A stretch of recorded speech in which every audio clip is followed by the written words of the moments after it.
Peace and welcome to the culture right here on the Black Star Network. I'm your host, Farajii Muhammad. Thank you so much for tuning in today.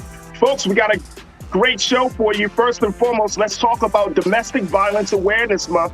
We check in with domestic violence survivor and advocate Dee Griffin to give us her take on her story of how she was able to survive the cycle of violence. We'll have that conversation. Also, we check in with Brother Michael Inhotep of the African History Network to give us his insight about a latest poll about Black voters and the mood they have around the midterms and how age is actually a determining factor of whether the Democrats move forward or go back in this election. We'll have that conversation and a whole lot more. Plus, later, we're talking about support for military families.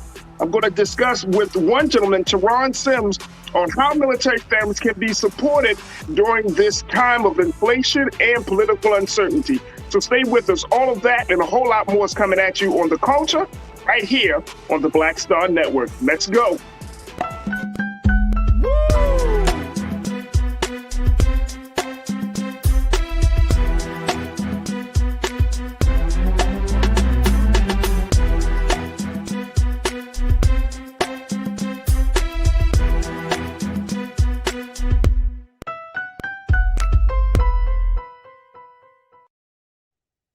All right, folks, welcome to The Culture right here on the Black Star Network. I'm your host, Farajii Muhammad. Thank you for tuning in this afternoon. We're looking forward to having some great conversations with you. Big shout out to all of those who are tuned in on our streaming platforms of YouTube, Facebook, and Black Star Network. We hope that you are going to be joining us and be a part of the discussions today. As always, my online culture crew, I see you. And I'm going to say welcome, welcome, welcome. All right, folks, I want to jump right in because time is of the essence. So let's first talk about the great month that this is, which is Domestic Violence Awareness Month. Now, folks, if you did not know, this has been a month that was designated, October has been a month that was designated back in 1987 to talk about the importance, to raise awareness about the about this level of violence that we see in homes after homes that destroy marriages and families all across this country. And there are millions of women, unfortunately, who become victim of domestic violence. And there are even some men that become the victims of domestic violence. But today we wanted to do our part to talk to one survivor about how she is able to break through the cycle of violence. We're so happy that she is joining us. She's an anchor woman, but she's also a domestic violence survivor and advocate. Miss Dee Griffin. Dee, thank you so much for checking in this afternoon. How are you today? I'm great. Thank you so much. And thank you for having me and acknowledging this problem that goes beyond a month, but at least we do have 1 month to really shine a spotlight on it. We absolutely do. And of course, you know, as I've learned so much about domestic violence in terms of the roots of it, Dee, when we talk about, some of the conditions that create a culture and an environment where this is allowed to happen. When we look at what's going on in our community, the Black community, right, where domestic violence seems to always be a thing. And unfortunately, we haven't was able to get a full handle on it. What's your take on this? Being a domestic violence survivor, being an advocate, what do you see? Are we making some strides? Are we making any progress on trying to get trying to deal with this problem? We're making strides in the fact that the awareness is out there. I work in television news, and hearing on the scanner nightly domestic violence calls for help.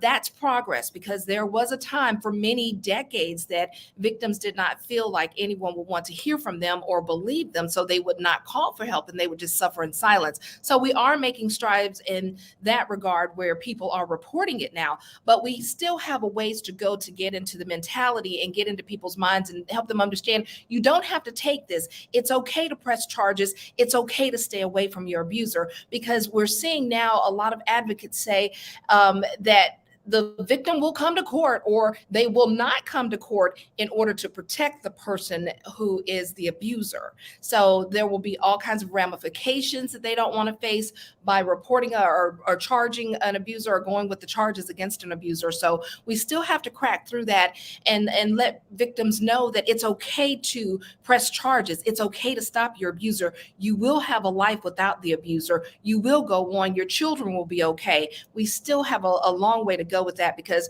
just as I was talking to some friends who are in the legal world, you may have one person who comes forward and comes to court, follows the case through. But for that one person, you have 5 others who refuse to answer their phone. They won't talk to law enforcement. They just want the charges dropped. They just at that Wow. time, in the moment, they wanted the abuser to stop the abuse, but they don't want to go forward because they love him or her, because women can be abusers as well, Right. or the financial ramifications. I'm not going to get money from this person if I press charges or whatnot. So we still have work to do in breaking those chains. So let me ask you, and let's talk. And I'm glad that you brought up that, because I think all of those reasons, quote unquote, are the barriers that we're constantly, confronted with. So talk to us a little bit about your story, because people see you, D. Griffin. You're on television. You're reporting the news. You're living a much better, healthier whole life. You have, your family with you, but you do have a story. So share a little bit about that story. And it's interesting you mentioned that, the whole television thing. I was not the face of domestic violence, because when you think of domestic violence, you think of someone who, has lower social economic level of life, or not educated or whatnot. I was raised in a 2-parent household here in Augusta, Georgia.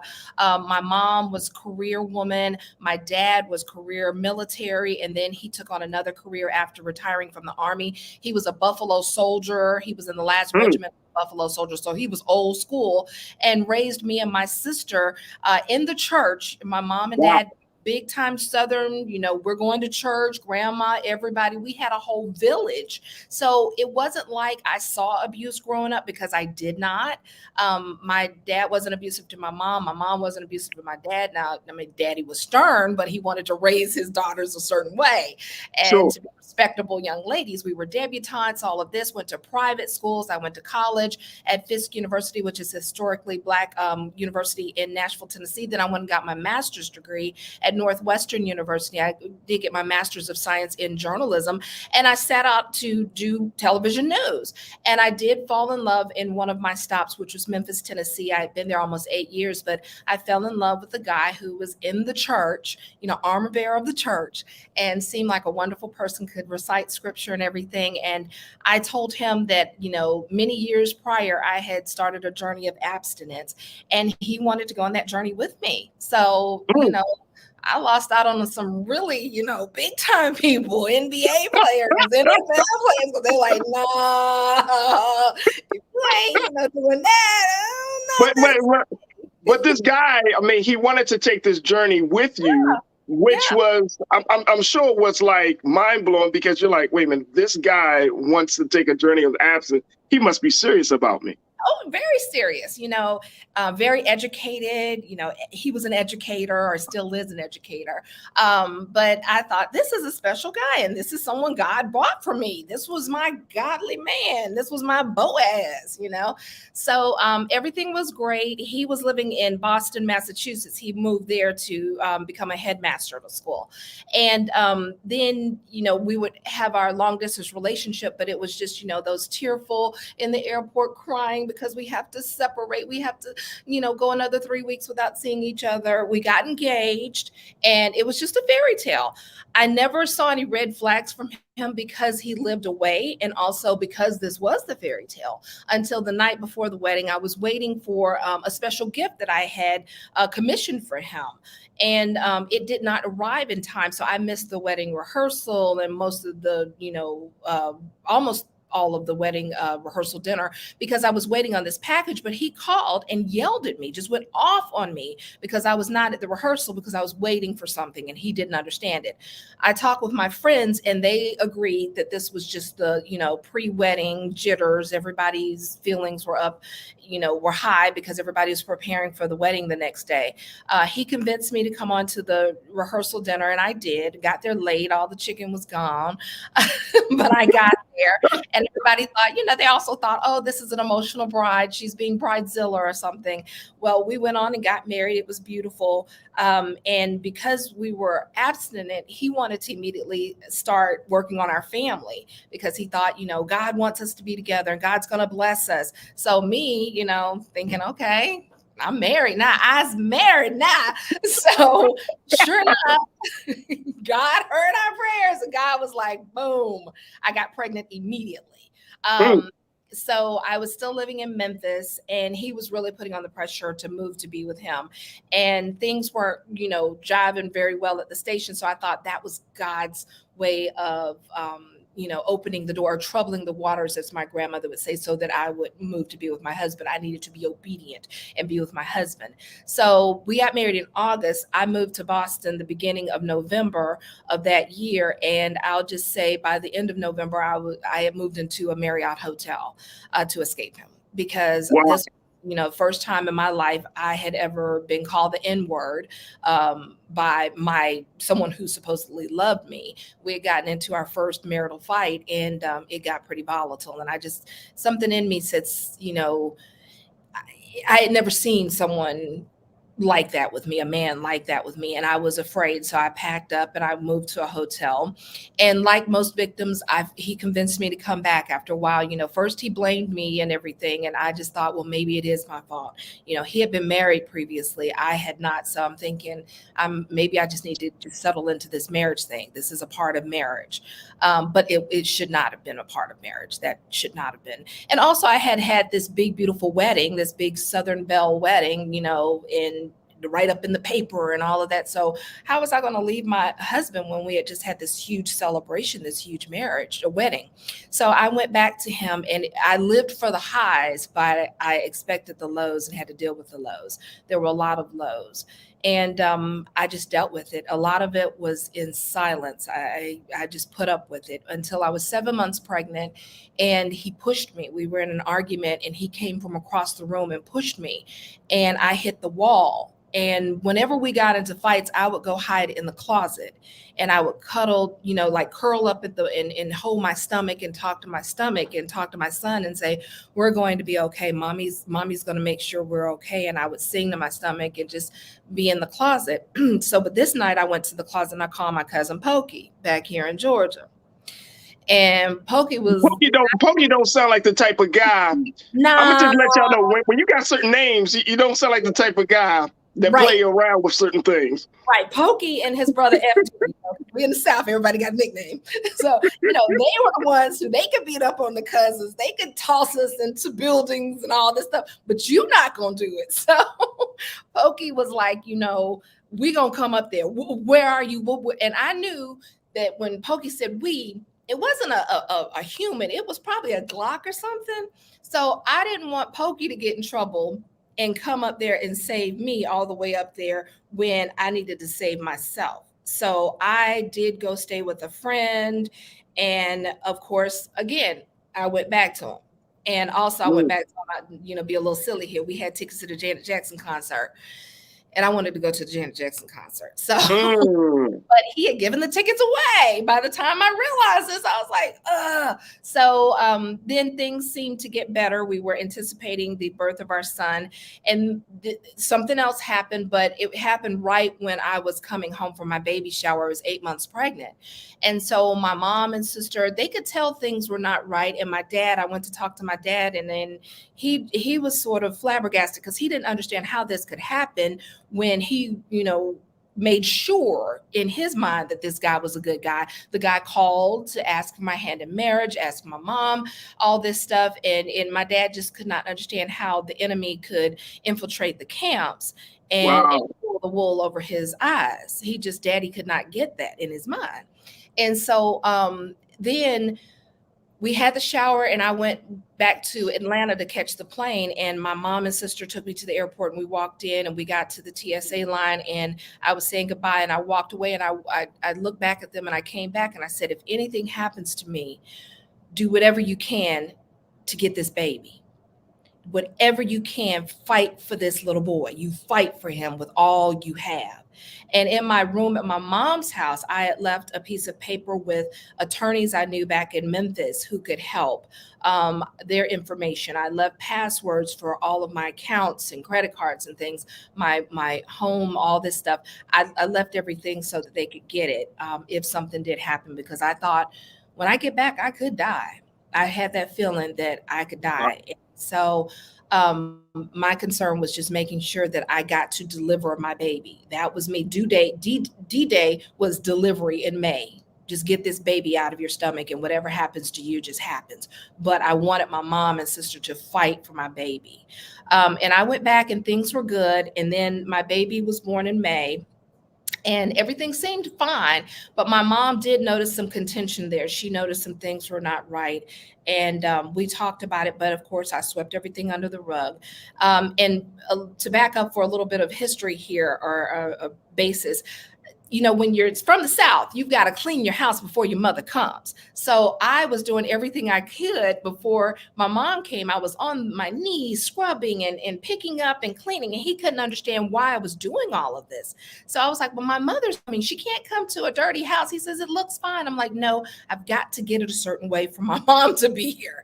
And so when his mom came, after my mom left to go back to Georgia, his mom came and he started picking up. One morning he was picking up lint off the couch and he was looking around like, what else do I do? And I just giggled. I said, oh, look at you. You didn't do this when my mom came. Next thing you know, my lapel of my robe was jacked up.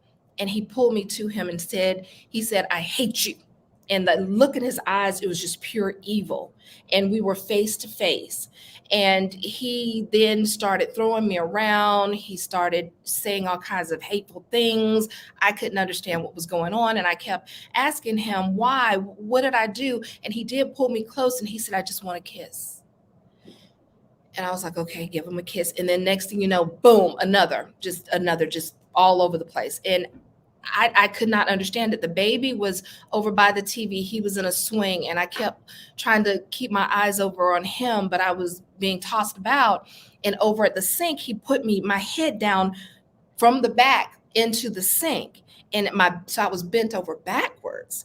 And I'm just looking up and I'm looking under the, and I'm bewildered. I'm like, what is going on here?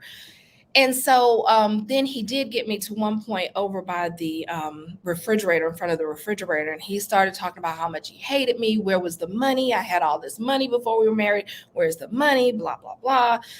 And I kept screaming for help and no one would do anything. And then I remember seeing an Oprah show where a woman had been kidnapped in Atlanta and she recounted to 911 everything she passed, like little markers to tell 911 where she was. So I started saying things like, why are you holding me against my will? Because he wouldn't let me go.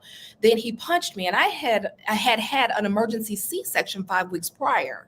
So, you know, that really hurt. And so I'm like, why did you punch me? Why are you doing this? So I started screaming out things. And he would say, shut the F up, you know, shut up. And I would not shut up. So he went for my neck to try to shut me up. And the more I would not shut up, he would squeeze tighter and I would go up on my toes. And I started looking at my son and his swing. I looked at the TV. I said, okay, Wayne Brady's on. Let's make a deal. So this has been going on for at least 20 minutes. And I don't know why I kept trying to keep track of time. I don't understand why I was doing that, but I remember doing it. And I wanted to see my son. So I wanted to see more of him to make sure he was okay. And the more he would squeeze, the more I would go up on my toes. Then he noticed that I wasn't paying attention to him and he started spitting at me. Oh, then something told me to just duck, like we're talking right now, just like duck. And I went down and that's where his fist went. And we had a stainless steel refrigerator and it left two knuckle imprints because he did it twice. And so I finally he pulled me forward, and we were like in the middle of the kitchen standing there, and he wouldn't let me go, and he just was holding me. And again, I heard this voice say, "Bite him." So I'm not a fighter, so I'm just like, what? And it said, "Bite him." So I clamped down with my teeth, and I remember my teeth hurting because I sunk in so hard. And then he jumped and let me go, and I ran to get my phone. And I got my phone and I hit my sister's number, and I was like, "Help, help." And I put the phone in my pocket, and she couldn't hear anything. And I sort of heard her screaming, "Dee Dee, Dee Dee." And so then the police came, and he told me, "Don't you say nothing. Don't you do nothing. This is fine. This is just an argument." And so I'm just shaking. And they came, and I bolted. I bolted to the door. And in the police report, it does talk about how I was erratic or something like that. Yeah, this man just tried to kill me. Of course, I'm going to be erratic. So I'm in the hall trying to calm down and talk to them, and they're trying to calm me down. They go in and talk to him, and it was just that was bad right there, because I wanted to get to my baby, and I wasn't allowed to get to my baby because I would have to go near him. So they were trying to keep us apart, but he was allowed to get my baby. And he picked up my baby, and he looked back where I was and kissed him. And that just sent me, they had to pull me into a room because I was not having it. So he was arrested, and a friend of his kept calling me and asking me to help him out. And who did? I did. I sent $1,000 to get him out. I think it was $1,000 to bail him out. But another friend had come over to stay with me that night, and I never told my friend what I was doing, but I was in the other room sending money to get him out of jail, sending money to his friend, transferring that money to get him out of jail. Then the next morning, my sister and my mom arrived. They flew in, and we, they got in the car, and my sister said, "I give you 4 hours." "For what? What are we doing? What, y'all are here?" She said, "We getting out. I give you 4 hours to pack, and we're gonna get out of here." And so two sorority sisters helped me pack, and we packed up the baby. I had a dog, and we got on the roads, down I-95 to Georgia.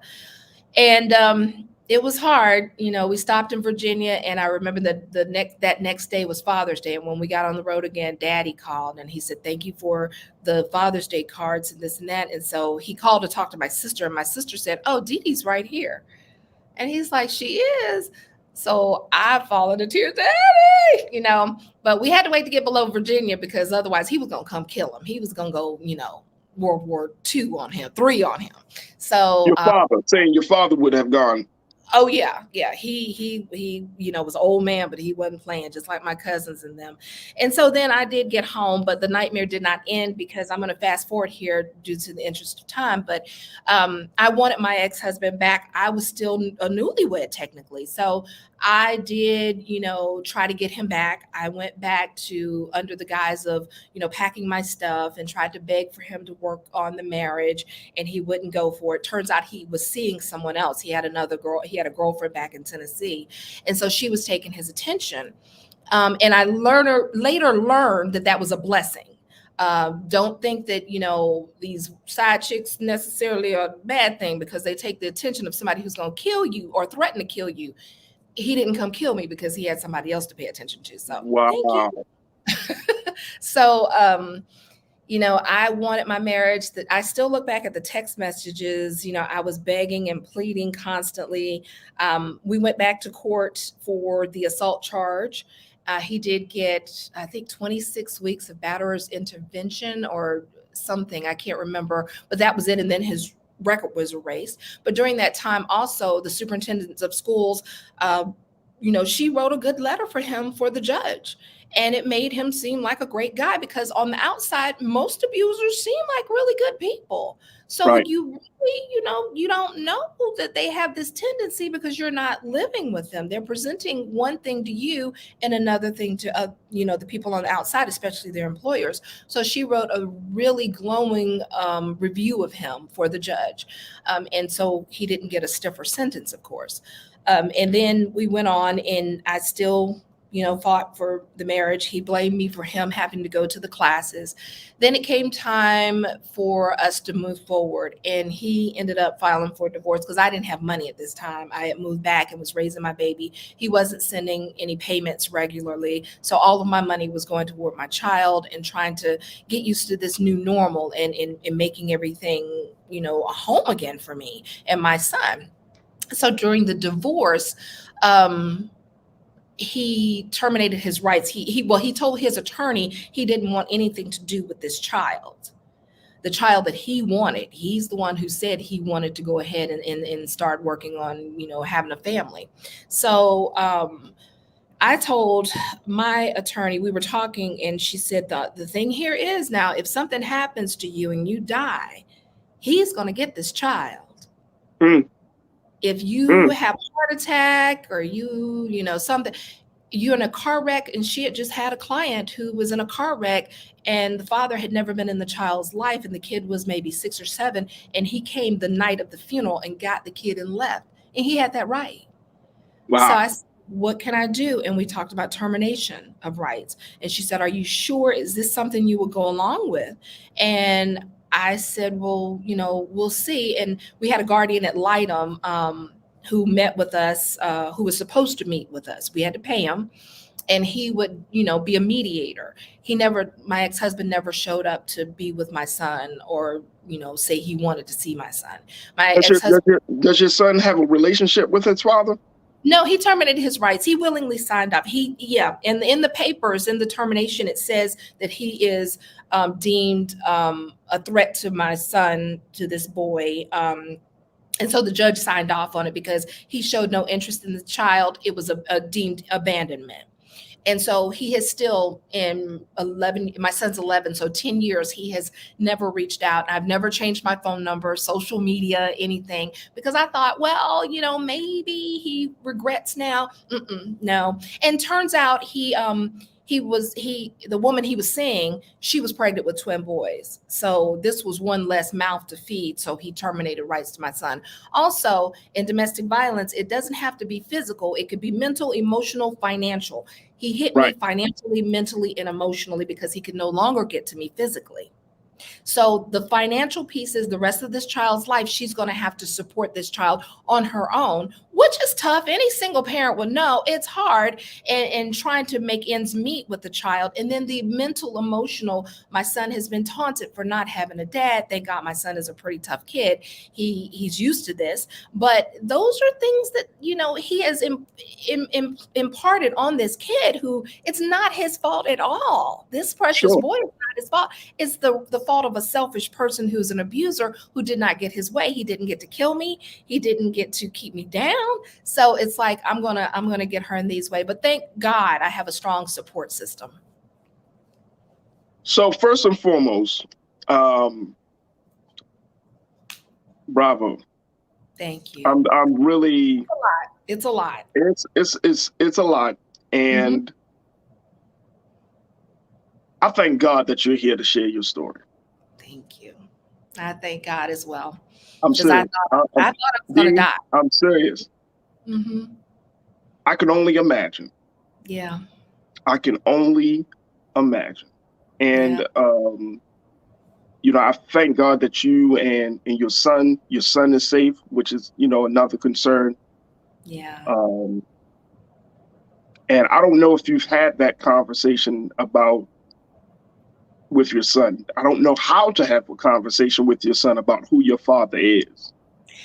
It started off with when he was little, 2 years old, 3 years old, going to daycare, whatever, your daddy's in heaven, and then my father died. And it was like, how can granddaddy be in heaven and my daddy, And so he's had to come to grips with the fact that some families just don't have two parents.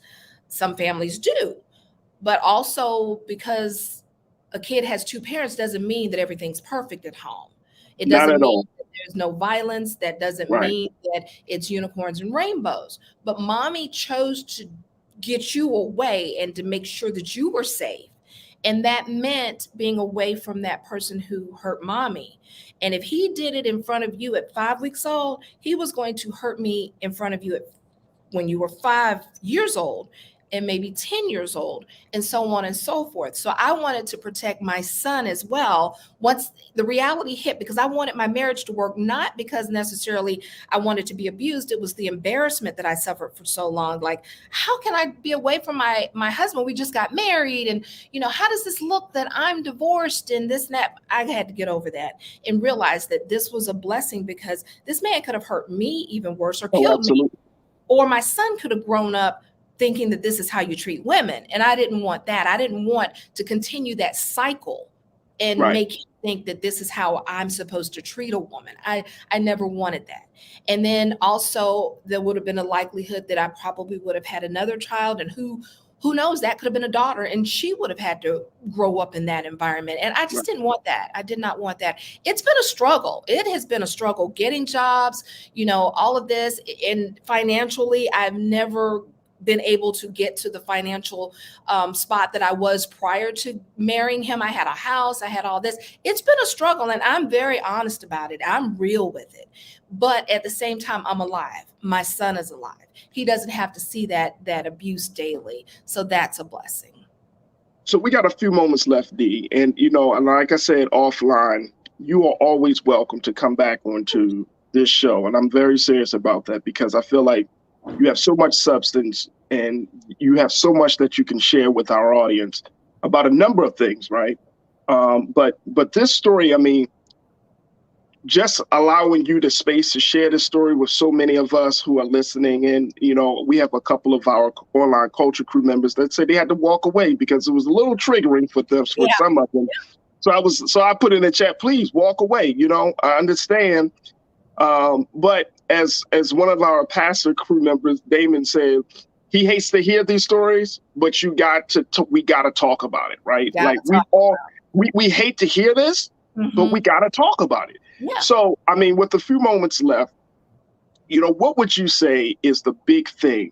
When you talked about your support, you have a strong family, and you got Pookie.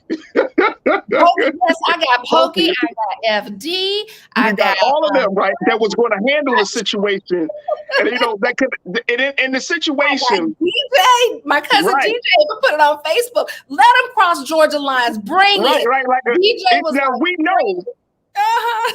We know that situations like this could go left, right? Yeah. For so many people, not just for your abuser, not just for you, but for your family too, because your family is going to Pokey going to be like, yo, I'm willing to take an L for you. Yes, Pokey like pop, come on, bring, but right.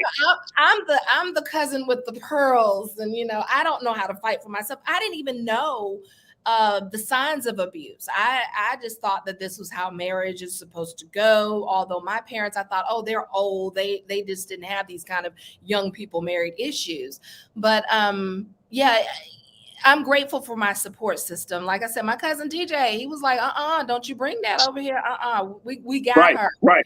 Don't you touch her. And I love my Memphis family, all the people of Memphis who've been so supportive for years. And they're the same way. I can't name everybody, but the Memphis crew, everybody's been very supportive.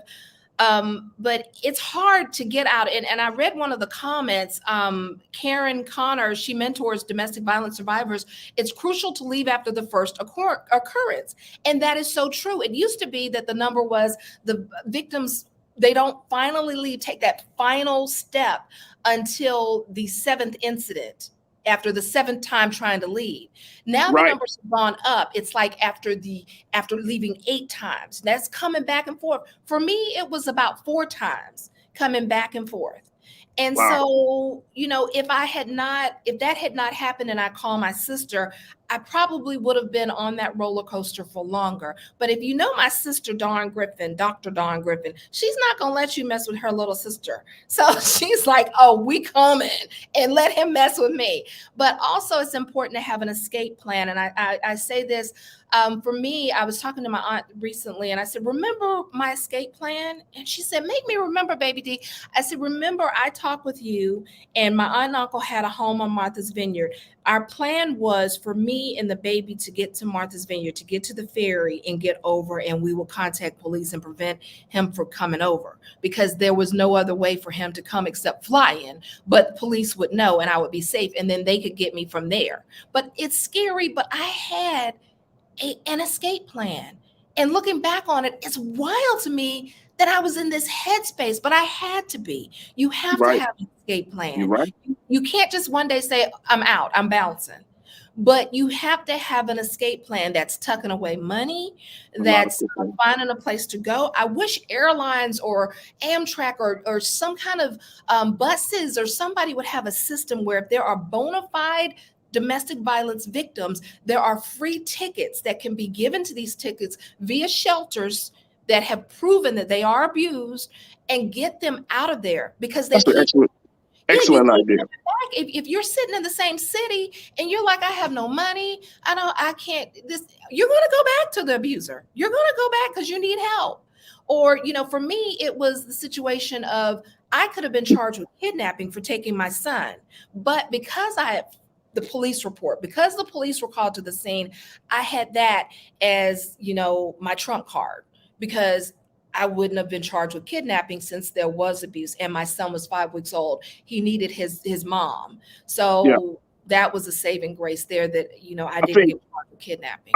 I think the way you handle this situation, the thinking, and it's unfortunate it happened to you, but the blessing that could come out of this, if there is a silver lining, is that your story and the way you handle it, having an escape plan, making sure that you keep your family involved, not giving up. No, and not being embarrassed. Don't be embarrassed.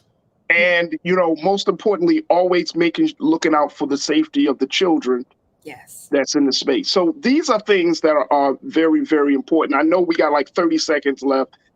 Dee, this is such a pivotal time for a lot of people. And I know that one of the big things that can contribute to a contentious household, money,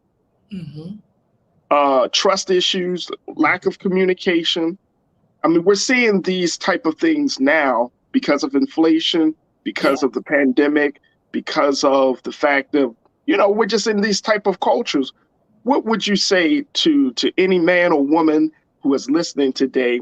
To what kind of words of hope could you offer? You don't deserve to be mistreated. God did not put you on this earth to be mistreated, to be undervalued.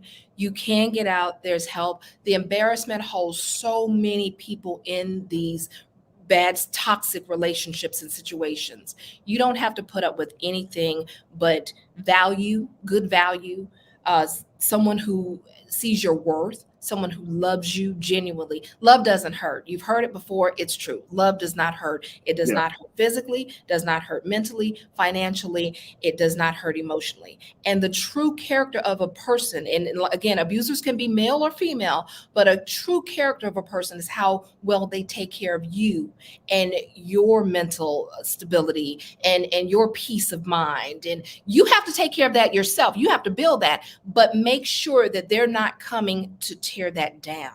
And if you're listening out there and you're a deadbeat parent, the true measure of you and who you are, a man or woman, is how well you take care of your child. You cannot say that you are above board and you're educated and you're the wonderful person if you're not taking care of all of your children. Not 1, 2, 3, 4, but all of your children. There it is. Dee Griffin, thank you. Thank you. And I do a monthly blog about domestic violence. It's called Domestic Violence Hidden Crime on WJBF.com. So check that out if you have any friends who may be in a situation. There are a lot of resources there to help and advice or whatnot. Tell my buddy Roland, what's up? I've known him. I definitely will. Dee Griffin, thank you so much for checking in. Domestic violence survivor and advocate, and she's also an anchor woman. Dee, thank you for being so good for the culture, sis. We truly appreciate it. We look forward to having you back on again. I'll be back. I wanted to stay, but I've got to go anchor the 4 o'clock news on WJBF. I got you. So I got you. Thank you so much. Thank you, Dee. Back. You're going to see me more. I hope so. Thank you so much, sis. We appreciate you. Take care. Bye-bye. All right. Bye-bye. All right, folks. Man. Woo. Powerful, powerful testimony there. Look, we got to take a quick pause. When we come forward, we're going to shift gears talking about domestic violence to talking about politics. We're going to be checking in with one of our contributors, Brother Michael Imhotep, to give us some of his insight and analysis about the mood that Black voters have as we're about to approach the polls. Down in Georgia, they've already started early voting. That's what Dee shared with us. And so what is the mood, and why does age make maybe the determining factor of how far the Democrats may go in this year's midterm? So we'll have that conversation. Stay with us. It's The Culture right here on the Black Star Network.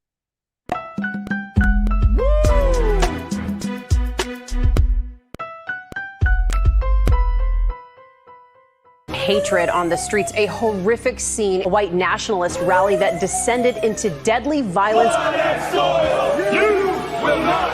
White people are losing their damn minds. As an angry pro-Trump mob storms the U.S. Capitol, we've seen shootings. We're about to see the rise of what I call white minority resistance. We have seen white folks in this country who simply cannot tolerate Black folks voting. I think what we're seeing is the inevitable result of violent denial. This is part of American history. Every time that people of color have made progress, whether real or symbolic, there has been what Carol Anderson at Emory University calls white rage as a backlash. This is the rise of the Proud Boys and the Boogaloo Boys. America, there's going to be more of this. Here's all the Proud Boys, guys. This country is getting increasingly racist in its behaviors and its attitudes because of the fear of white people. The fear that they're taking our jobs, they're taking our resources, they're taking our women. This is white fear.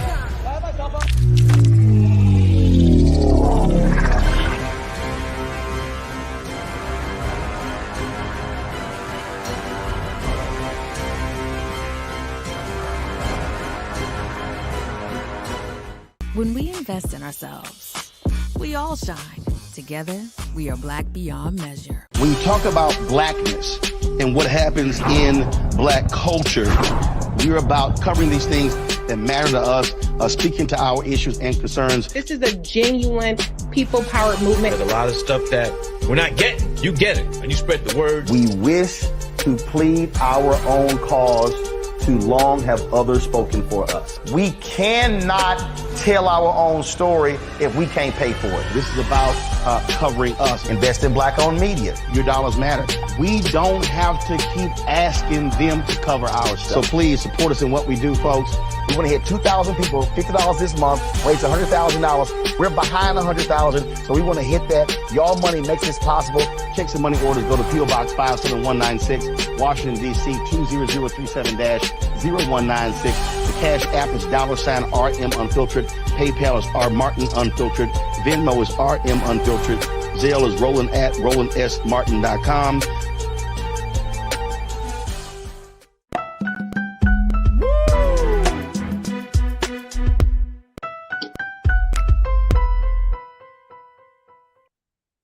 All right, folks, welcome back to The Culture here on the Black Star Network. All right, it's time to check in with one of our contributors here, Brother Michael Imhotep, who is an historian. He is a scholar, professor, and he's the host of the African History Network.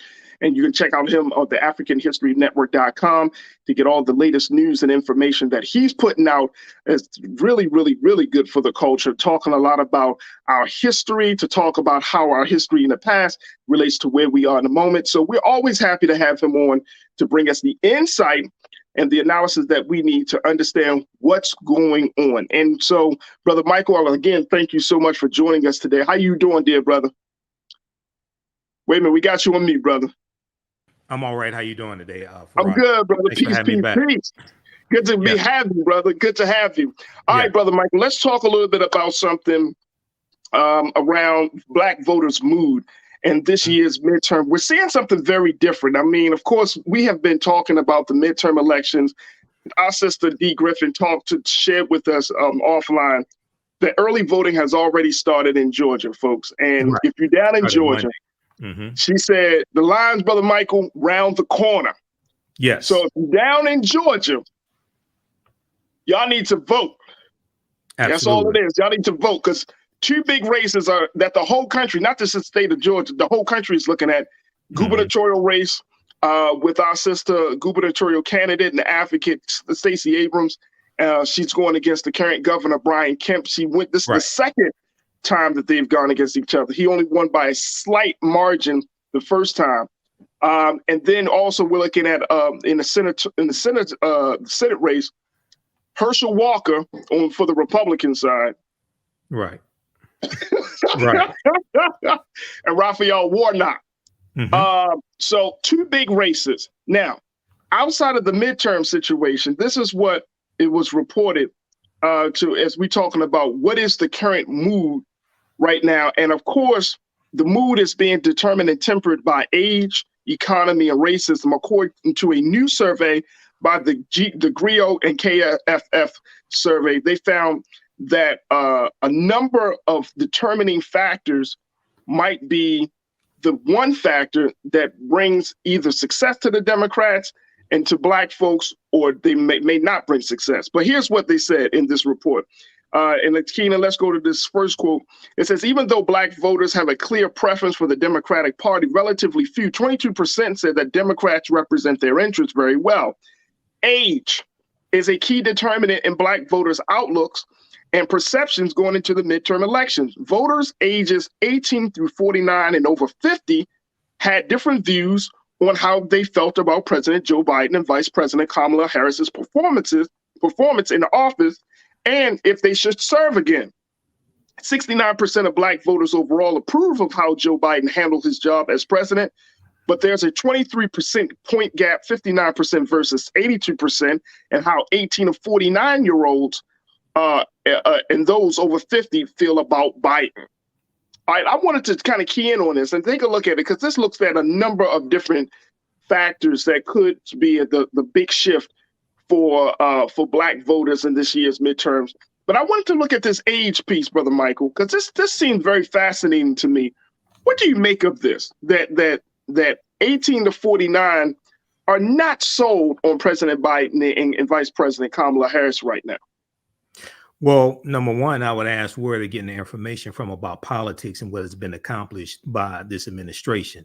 Number two, when you are older, you have a longer yardstick to measure people against. For instance, my parents were born when Franklin Roosevelt was president during World War II. My parents have lived through Roosevelt. They lived through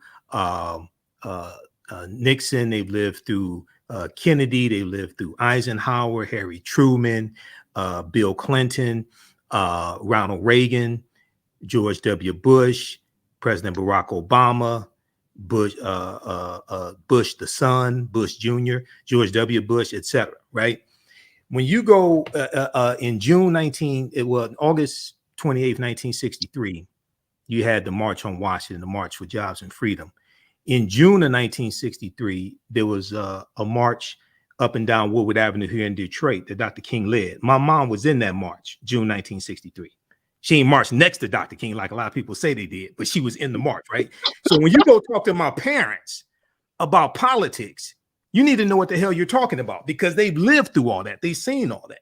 So when you're 18 to 49 and maybe you haven't read the U.S. Constitution, maybe you don't study politics or follow politics on a regular basis, maybe you don't understand that neither one of these parties or candidates, any of them, are perfect, but you're comparing one party's record and one candidate's record against another. Okay, there's a difference. And then also when you talk to them about how to get things accomplished, like for instance, like a lot of African Americans will say, oh, well, we didn't get the George Floyd Justice and Policing Act, so you're thinking about not voting. But you're going to let Republicans take back control of the House and the Senate, and they're the ones that blocked the George Floyd Justice and Policing Act? The George Floyd Policing Act passed the House of Representatives March of 2021 by a vote of 220 to 212. All the Republicans voted against the bill. And then it was lying-ass Senator Tim Scott who lied, and he blocked the bill in the Senate. So you're going to let them take back control of the Senate? But then people forget that May 25th, 2020, on the second anniversary of George Floyd's death, President Joe Biden did an executive order dealing with policing. It dealt with it at the federal level because he doesn't have control over the state level. That's based upon the 10th Amendment of the U.S. Constitution, Okay, so you have to. So what I encourage people to do, number one, Farajii, go to whitehouse.gov and look at the fact sheet. The Biden-Harris administration advances equity and opportunity for Black Americans and communities across the country. I'll post a link here in the chat because this is a 22-page document that was last updated June 19th, 2022, that breaks down how the policies of the Biden-Harris administration are helping the African-American community.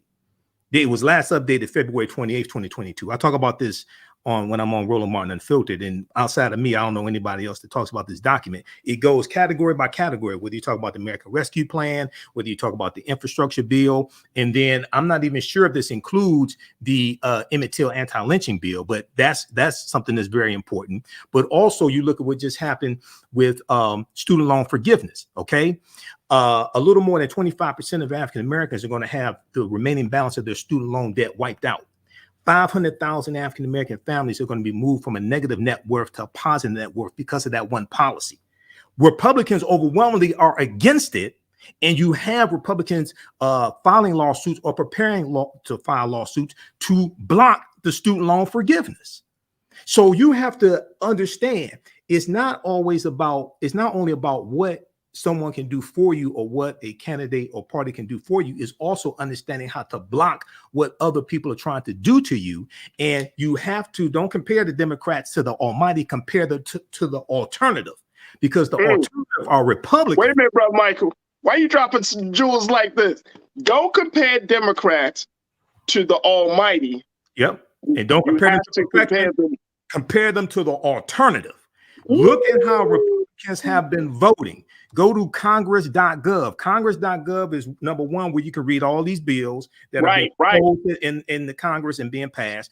Two, if you don't have time to read the entire bill, read a summary of the bill. They have a half-page, one-page summary. Three, most importantly, at congress.gov, it shows you who voted for the bill and who voted against the bill.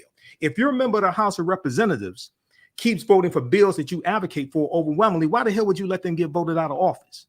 Because most likely the person that's going to replace them is going to be against your interests. If you're two members or one or two members of the U.S. Senate keep voting for bills that you advocate for, why the hell would you let them get voted out of office? Because if Republicans take back control of the Senate, they're going to stop all or most of the federal bench nominations of President Biden. And they're going to probably block any Supreme Court nominations that he makes as well. This is what happened to Merrick Garland back in 2016 and when he was nominated by President Barack Obama. This is what happened to an African-American woman named Myra Selby, who was a judge in Chicago, and she was nominated in 2016 by President Barack Obama to be a federal judge over the Seventh Circuit Court of Appeals, okay? And they blocked this African-American female judge. Mitch McConnell was in control of the Senate. They blocked her nomination, did not even give her a hearing. Well, when Trump became president by way of the Electoral College, and most of us don't understand how the Electoral College works, created by the U.S. Constitution, which is part of the problem. We don't understand this. Guess who they nominated and put into her seat? Amy Coney Barrett. Amy Coney Barrett was confirmed by the Republican-controlled Senate, which put her on the trajectory to be on the U.S. Senate once Ruth Bader Ginsburg died, and they ran through her nomination in 9 days before the election. See, so we have to understand, one, how elections have consequences. Two, how politics is the legal distribution of scarce wealth, power, and resources, and the writing of laws, statutes, ordinances, amendments, and treaties, their adoption, interpretation, and enforcement. And three, where to go to get the information to understand how to make the decisions, okay? And if you don't understand, and your understanding of history is directly related to your understanding of politics, because politics and history intersect. And okay, so we have to understand how all this is connected, but everything that we want to do, and my degrees in business administration with a major in marketing, I'm all for economic empowerment. But your economy that your Black-owned business operates within and relies upon is shaped by policy made by politicians. But see, and here's my take on that too, Brother Michael, and then we're going to get to some comments from our culture crew. The take that I have is that so many of us put our eggs in the economic basket as if that is the only salvation for Black America. Like the challenges, the issues that we are confronting in this day and time these aren't necessarily business issues. Not to say that the small Black businesses and even large Black businesses don't have to go through red tape. I'm talking about here's an opportunity where we can go to the fundamental root. We can go to the root of the problem. And then why is this an opportunity? Because people are dissatisfied. Because people are tired of the same old talk from leadership where, and the sentiment of the country is something needs to change. And I'm talking about across the board, Black, white, Asian, Latino, folks are saying something needs to change. And my concern for Black folks is that we want to hold on to this current government, current system of things, because we finally getting a little bit piece of the pie. So we like, no, don't destroy it all right now, because I'm just starting to come up. I'm starting to get mine. I'm starting to get a little slice of this thing. And I'm saying, no, it's not working. I mean, unless we look, we can, and I love, and I'm going back to that statement, I'm not expecting the Democrats to be the almighty. I'm not expecting my candidates to be Jesus. I just want you to go harder on what you know is right. Now, in the meantime, in between time, that don't mean I'm gonna go to the Republicans because I got an issue with the Democrats, because there's more to lose than there is to gain if I make that move. Right. And so that's part of the thing. And you know, last week, or I think it was like last week, there was a poll that came out. We talked about it on the show, that says that one of the big issues that Black voters are facing right now is that, bro, Michael, our ideology, our political ideology, we're not on the same page. We're not on the same page. You got Black folks that are thinking all types of stuff, and we're just not on the same page, brother. Well, I doubt there's ever been a time in the history of this country, post-slavery, where all African Americans have been on the same page. But that goes back to understanding history. Okay, because if you understand history and you understand how you got to this point, right, then we would have more consensus.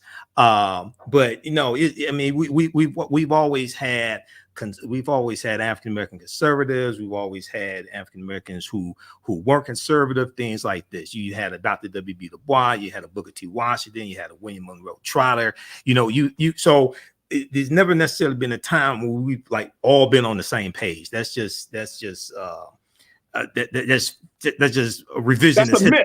Yeah, that's just a myth. Okay, but what we have to understand is the impact that policies have. To understand policies that you need to advocate for, you need to understand history and understand how you got to where you are and what the present conditions are, to understand what policies need to take place to address the conditions. Okay, so a lot of, and oftentimes I hear people, it's just like, for instance, people will say, oh, well, the Asians got a hate crime bill. Okay, they call it the Asian hate crime bill. Well, if you go to congress.gov and actually read the bill, number one, is called the COVID-19 Hate Crime Act. Number one.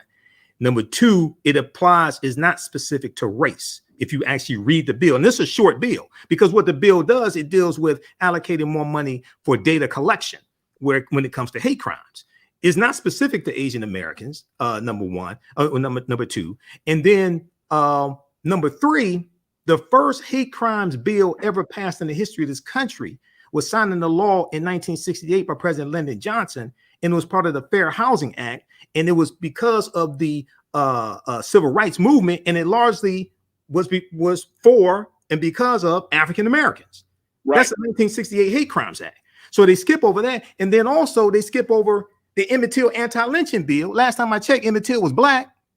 They skip over that, and that's the first anti-lynching bill that's been passed, and it took us 122 years to get that bill passed, since 1900, when Representative George Henry White of North Carolina, who was a Republican, and he was the last African-American left in Congress after Mississippi and South Carolina and Alabama and Louisiana rewrote their state constitutions to impose poll taxes and literacy tests, and the African-Americans who were in Congress all got wiped out because they suppressed the African-American vote, just like what they're trying to do now in states that have Republican dominated state legislatures. Yeah. This is what happened after Reconstruction ended. Okay. So it took us 122 years to get the Emmett Till anti-lynching bill. I find it interesting when people say, oh, agents got a hate crime bill. They don't mention the Emmett Till anti-lynching bill. This goes back to your understanding of politics and laws and policies and what has actually been accomplished in this past 2 years. And very important, so what's happening now is Republicans are focusing on crime and they're focused on inflation. Okay. Right. And we've seen a tightening in the races, like in Wisconsin, Mandela Barnes versus that dumbass Senator Ron Johnson, and in different races, we see a tightening in the races.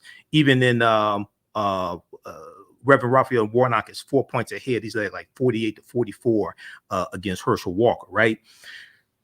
What Republicans are focusing on crime, and they're trying to scare white people. Okay. And say if these Democrats win these seats, especially like Mandela Barnes in Wisconsin, they're going to be soft on crime and things like this. This goes back to 1988 presidential race. George W. Bush, the father, against Mike Dukakis, who was the governor of Massachusetts. And they had the Willie Horton ad that ran in 1988. Which I remember that ad. It was a racist ad, right? And Willie Horton was a black man who was serving a life sentence for murder, okay, in Massachusetts, and he got a weekend furlough, and he ends up raping a white woman, killing her husband. He breaks into the house, things like this, right? And they made this a big deal during the campaign, and they were saying that Democrats were weak on crime. And that if Mike Dukakis becomes president, he's going to be weak on crime. He's not going to be able to protect you. And they were appealing to white voters with this. And George W. Bush ends up winning, okay, the presidential election. So Republicans are running the same campaign now, but it's even worse because now they're saying, oh, Democrats are defund the police. Oh, these black candidates. Last night in the debate between Abrams and Kemp, he tried to say that Abrams was for defund the police as well. And this is being weaponized. Now, this is why I said from the beginning, defund. Don't take this the wrong way, everybody. I said defund the police was dumb as hell. That slogan is, as somebody has a degree in marketing and has worked in marketing and sales for years, that's one of the worst slogans I've ever heard in my life. Okay, and Republicans are weaponizing that now with increases in crime. Okay, you ain't gonna win none of these statewide races talking about no damn defund. But we don't understand that. We don't understand that on a statewide level, and most of the voters are white. And you think you're gonna jump out here talking about defund the police? You must want to lose. No, you got to have a holistic approach to policing. Okay. Right. This is why Biden was absolutely correct when he said we got to fund the police. But he was also talking about funding other programs as well, whether it's mental health, whether it's job training programs, funding when it comes to clearing backlogs of cases. He was talking about a holistic approach to policing. Okay, so this is the same thing that has to happen here. And then also what's extremely important is because there's a line item in the White House budget, 2023 budget, that's going to allocate about $37 billion to doing just that. It's a holistic approach, and part of it is hiring 100,000 more police officers. Well, you have a shortage of police officers across the country. Right here in Detroit, about 2 months ago, the report came out. We're down about 223 police officers because of COVID, because of them leaving the profession. What the NAACP, National Action Network, Urban League, what all the activists should be talking about is encouraging African Americans to apply for these police departments and get these jobs, the right type. We have the opportunity to apply to these police departments and become the type of officers who we say that we want to see. If you want officers that de-escalate situations as opposed to escalate situations, if you want officers that respect people's humanity and treats them with respect, if you want officers that only use lethal force as a last result after they exhausted other means, where are you going to get them from? We should be applying to those departments and become the type of officers that we say we want to see.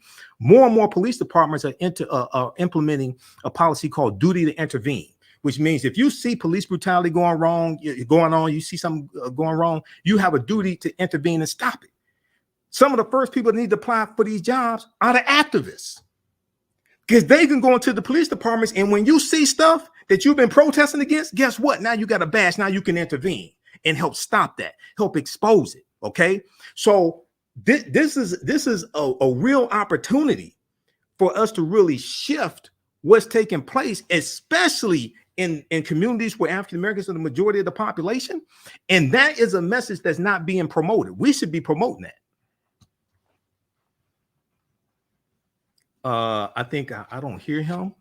Okay, there we go. Brother Mike, I got to take a quick pause. Yeah. When we come back, we're going to get some comments from our culture crew, our online culture crew, as you've been dropping all this knowledge, and get with their take on it. Nah, brother, you're dropping it. You're making some valid points. So we're going to hear from our culture crew, get some questions, and continue the conversations as we continue to talk about Black moods as we're approaching the midterm elections, folks. We're just a couple of weeks out. States are already in the early voting period. This is a very, very pivotal time.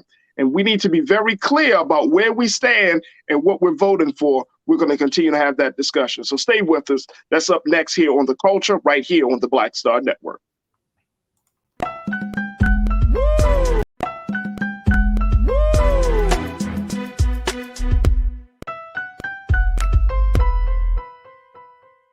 Pull up a chair. Take your seat. The Black Tape with me, Dr. Greg Carr, here on the Black Star Network. Every week, we'll take a deeper dive into the world we're living in. Join the conversation only on the Black Star Network. Hatred on the streets, a horrific scene, a white nationalist rally that descended into deadly violence. White people are losing their damn minds. As an angry pro-Trump mob storms the U.S. Capitol, we've seen shootings. We're about to see the rise of what I call white minority resistance. We have seen white folks in this country who simply cannot tolerate Black folks voting. I think what we're seeing is the inevitable result of violent denial. This is part of American history. Every time that people of color have made progress, whether real or symbolic, there has been what Carol Anderson at Emory University calls white rage as a backlash. This is the rise of the Proud Boys and the Boogaloo Boys. America, there's going to be more of this. Here's all the Proud Boys, guys. This country is getting increasingly racist in its behaviors and its attitudes because of the fear of white people. The fear that they're taking our jobs, they're taking our resources, they're taking our women. This is white fear.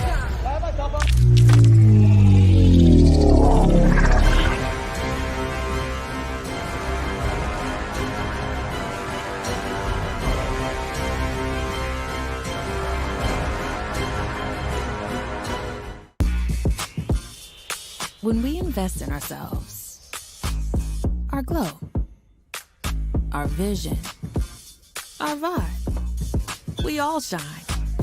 Together, we are Black beyond measure. When you talk about blackness and what happens in Black culture, we're about covering these things that matter to us, speaking to our issues and concerns. This is a genuine people-powered movement. There's a lot of stuff that we're not getting. You get it, and you spread the word. We wish to plead our own cause.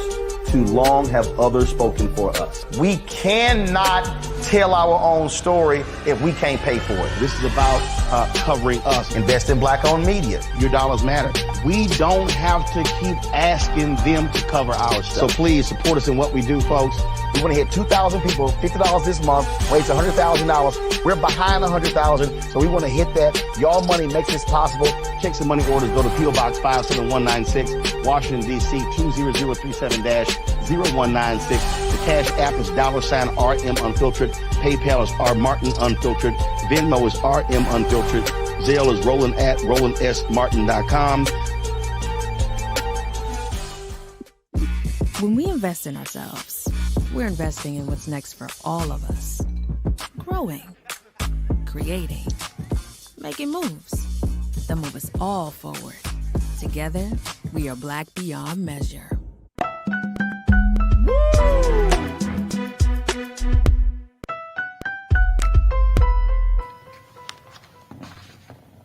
All right, folks, welcome back to The Culture right here on the Black Star Network. I'm your host, Farajii Muhammad.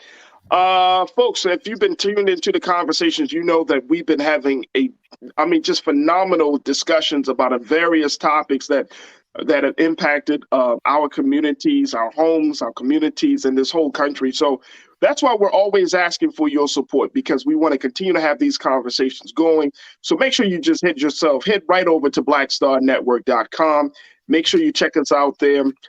Join us, register or subscribe to the network. It's all for free. You can download for free or download the app on all of your devices. But most importantly, we need your financial support. Even if you can't give a lot of money, anything that you can give to help further us in this process and in this movement is greatly, greatly appreciated. Also, you can share the content. Make sure that you find Roland Martin on YouTube and find Roland Martin on Facebook. So that way you can stay posted about the notifications and about all the happenings of Black Star Network. So your support is greatly appreciated. Also, I would personally invite you to join me as we can have these conversations. Join me online. You can follow me on my social media platform at The Real Farajii, on Instagram, Farajii, on Twitter, and Farajii Muhammad on Facebook. I would love to connect with you, build with you, and let's continue to build this community that we call the Culture Crew. So Farajii, The Real Farajii on Instagram. You can follow me on Twitter and Facebook as well. Folks, we've been having a conversation with Brother Michael Imhotep. You know him. He's one of the great panelists from RMU, Roland Martin Unfiltered, and he's joining us as one of our contributors as well to give his analysis on where we are. What is the mood of Black voters as we go into this year's midterm election? And there are a lot of things at stake. And one of the big factors has been the age. That we know that another factor has been the economy. We know that there has been a host of reasons as to why Black people should go out and vote. I want to bring Brother Michael back in as Brother Michael is doing the great work keeping us updated about the history, because he's a historian, but he could talk to us about the history as we look at how both Democrats and Republicans are moving and talking about their platforms and sharing their policies, how we should look at these candidates as they stand before us wanting our vote, and why it's important for us to get involved. And I'm going back to that statement that we need to stop looking at the Democrats as the almighty and see them better than the alternative. And that's where we are, folks. You know, I'm all good for radical and drastic change, but I do know that human nature doesn't allow us to make swift changes in a very smooth way. We don't make those transitions very well. So until we are at that place, until we continue to build what our new political alternative will be, what is our new political future, this is what we're working with right now. And I'm going to tell y'all something, folks. I'm not satisfied with the alternative. I'm not even trying to hear that. I'm not hearing that. I am not hearing that at all. And I know people say, well, Black folks, you know, we have the Democrats. What do you really expect? This is not your grandfather's Republican Party. This is Trump's Republican Party. This is a different party that we're talking about here, folks. This is a different group of men and women, predominantly white males, who don't abide by the rules of the Constitution, who don't abide by the rules of logic, who aren't who don't stand tall for truth. This is a different Republican Party. And I know that, you know, Brother Michael, there are a number of Black candidates that are running on the Republican ticket. Herschel Walker isn't the only one. Tim Scott isn't the only one. There are actually a number of Black candidates that are running on the Republican ticket in this year's midterm election. And Black people are saying that, you know, we had one of our culture crew members yesterday and say, look, we need to spread out. We do need to infiltrate the party. And I push back on that, bro. I really push back on that because I'm like, what kind of strategy is that? That's not a strategy that I can bet my interest and my values on. That I'm gonna have some Black folks going, you're not infiltrating the party. Wait a minute, hold on. You mean to tell me you're going to go up there with your individual ideas, with your individual values and interests, and you're going to infiltrate the Republican Party as a black person? Yeah, no, not this Republican Party. This is Trump's party. This is the party of the election deniers. This is the party of the coup plotter sympathizers, and this is a party that is really in many ways advocating for fascism. You have a lot of them. You look at some of these bills passing the state legislatures, like Senate Bill 202 out of Georgia. It will give the state board of electors the ability, if I remember correctly, it's the state board of electors, to give them the ability to overturn election results, like at the local level. Okay, this is something that's very extreme. Okay, maybe you could have infiltrated the party. First of all, you're black. They're gonna see your ass coming a mile away, so you ain't infiltrating nothing. Just be honest. Okay? You ain't. Let's be. When we study the history of slavery, there was a reason why most slaves ran away at nighttime, not in the daytime, so they couldn't be seen. Okay, you not infiltrating anything. They see you coming a mile away, but you would have had a better chance of building a coalition or doing a force or something like that prior to Trump. Here, no, this is gone. What African Americans really should be focused on is taking over the Democratic Party. And if we can't completely take it over, because that's where many of us are, even if you don't necessarily belong, if you're not a member of the Democratic Party, but you vote for Democratic candidates, that's where we are. We should be really focused on building up a huge power base in the Democratic Party if we can't completely take it over. But you got to have a different type of mentality to think about being empowered. Okay. See, if you just keep complaining and they won't let us do this, they won't let us do that, you can't even think on that level to say, you know what? A lot of these old white people are dying out. And the 2020 census, the population of white people dropped below 60% for the first time since 1790. It dropped to 57%. You know, when we look at policies like the Emmett Till anti-lynching bill, we look at policies like student loan forgiveness, we look at these policies that disproportionately benefit African Americans. You know, we should focus on really building up a power base here, because that's where we are already. You got 59 members of the Congressional Black Caucus, which is the largest it's ever been. Right. We should be focused on taking this thing over, like the coup plotters and QAnon and the Trump supporters took over the Republican Party. But you gotta have, you gotta have self-esteem, self-development, self-worth to even think on that level that you can take over something like that. See, that's what I'm saying, bro. That's exactly what I'm saying. Like, if we're trying to create a revolution if you want to create a revolution, right? Mm-hmm. The ground is much more fertile, I think, on the Democratic side than it is on the Republican side, right?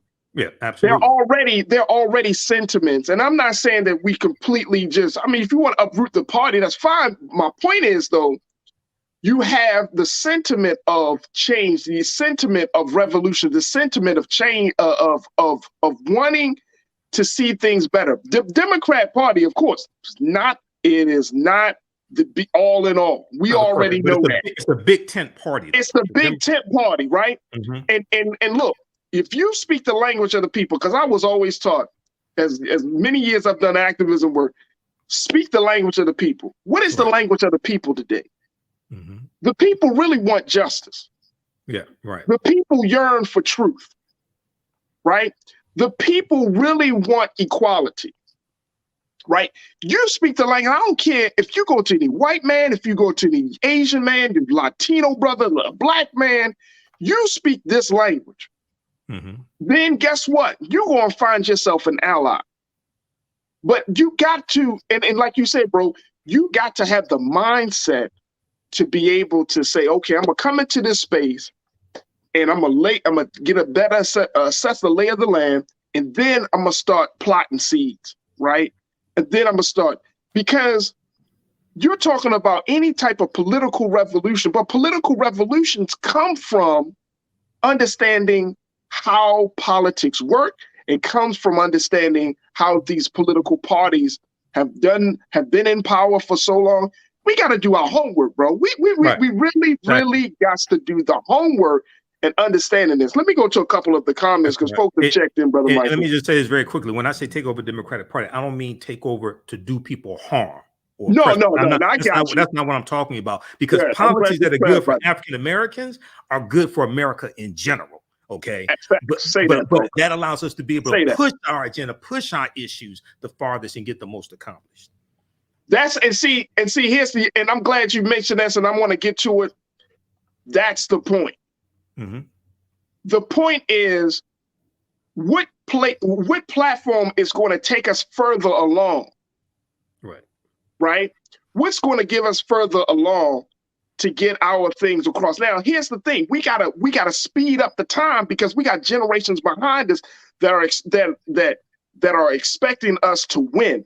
We need to speed up the time. We don't have the time or the liberty to just sit back and just be like, well, we're going to wait on it. Because there are some folks that are in the Democratic Party that say, well, we got to take a time. No, we don't have the time to wait no more. Right.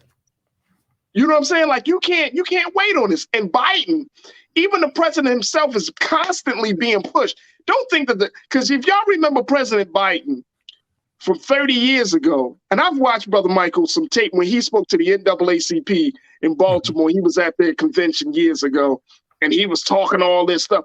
Basically, things are going to change, but you got to wait. You got to wait. This ain't the same Biden. This dude this president that we see here, he's being pushed constantly. Right. Well, the circumstances have changed also because you have a entire political party, the Republican Party, that is like anti-constitution. You got so the times. This is not the same Republican Party from 20 years ago or even 10 years ago. Okay, so yeah, there's a sense of urgency that's taking place right now. That's causing them to realize. Yep, and the information is coming. The information is coming. I'm sorry, brother. I was just going to say, look how fast Trump or MAGA Republicans are spreading their message.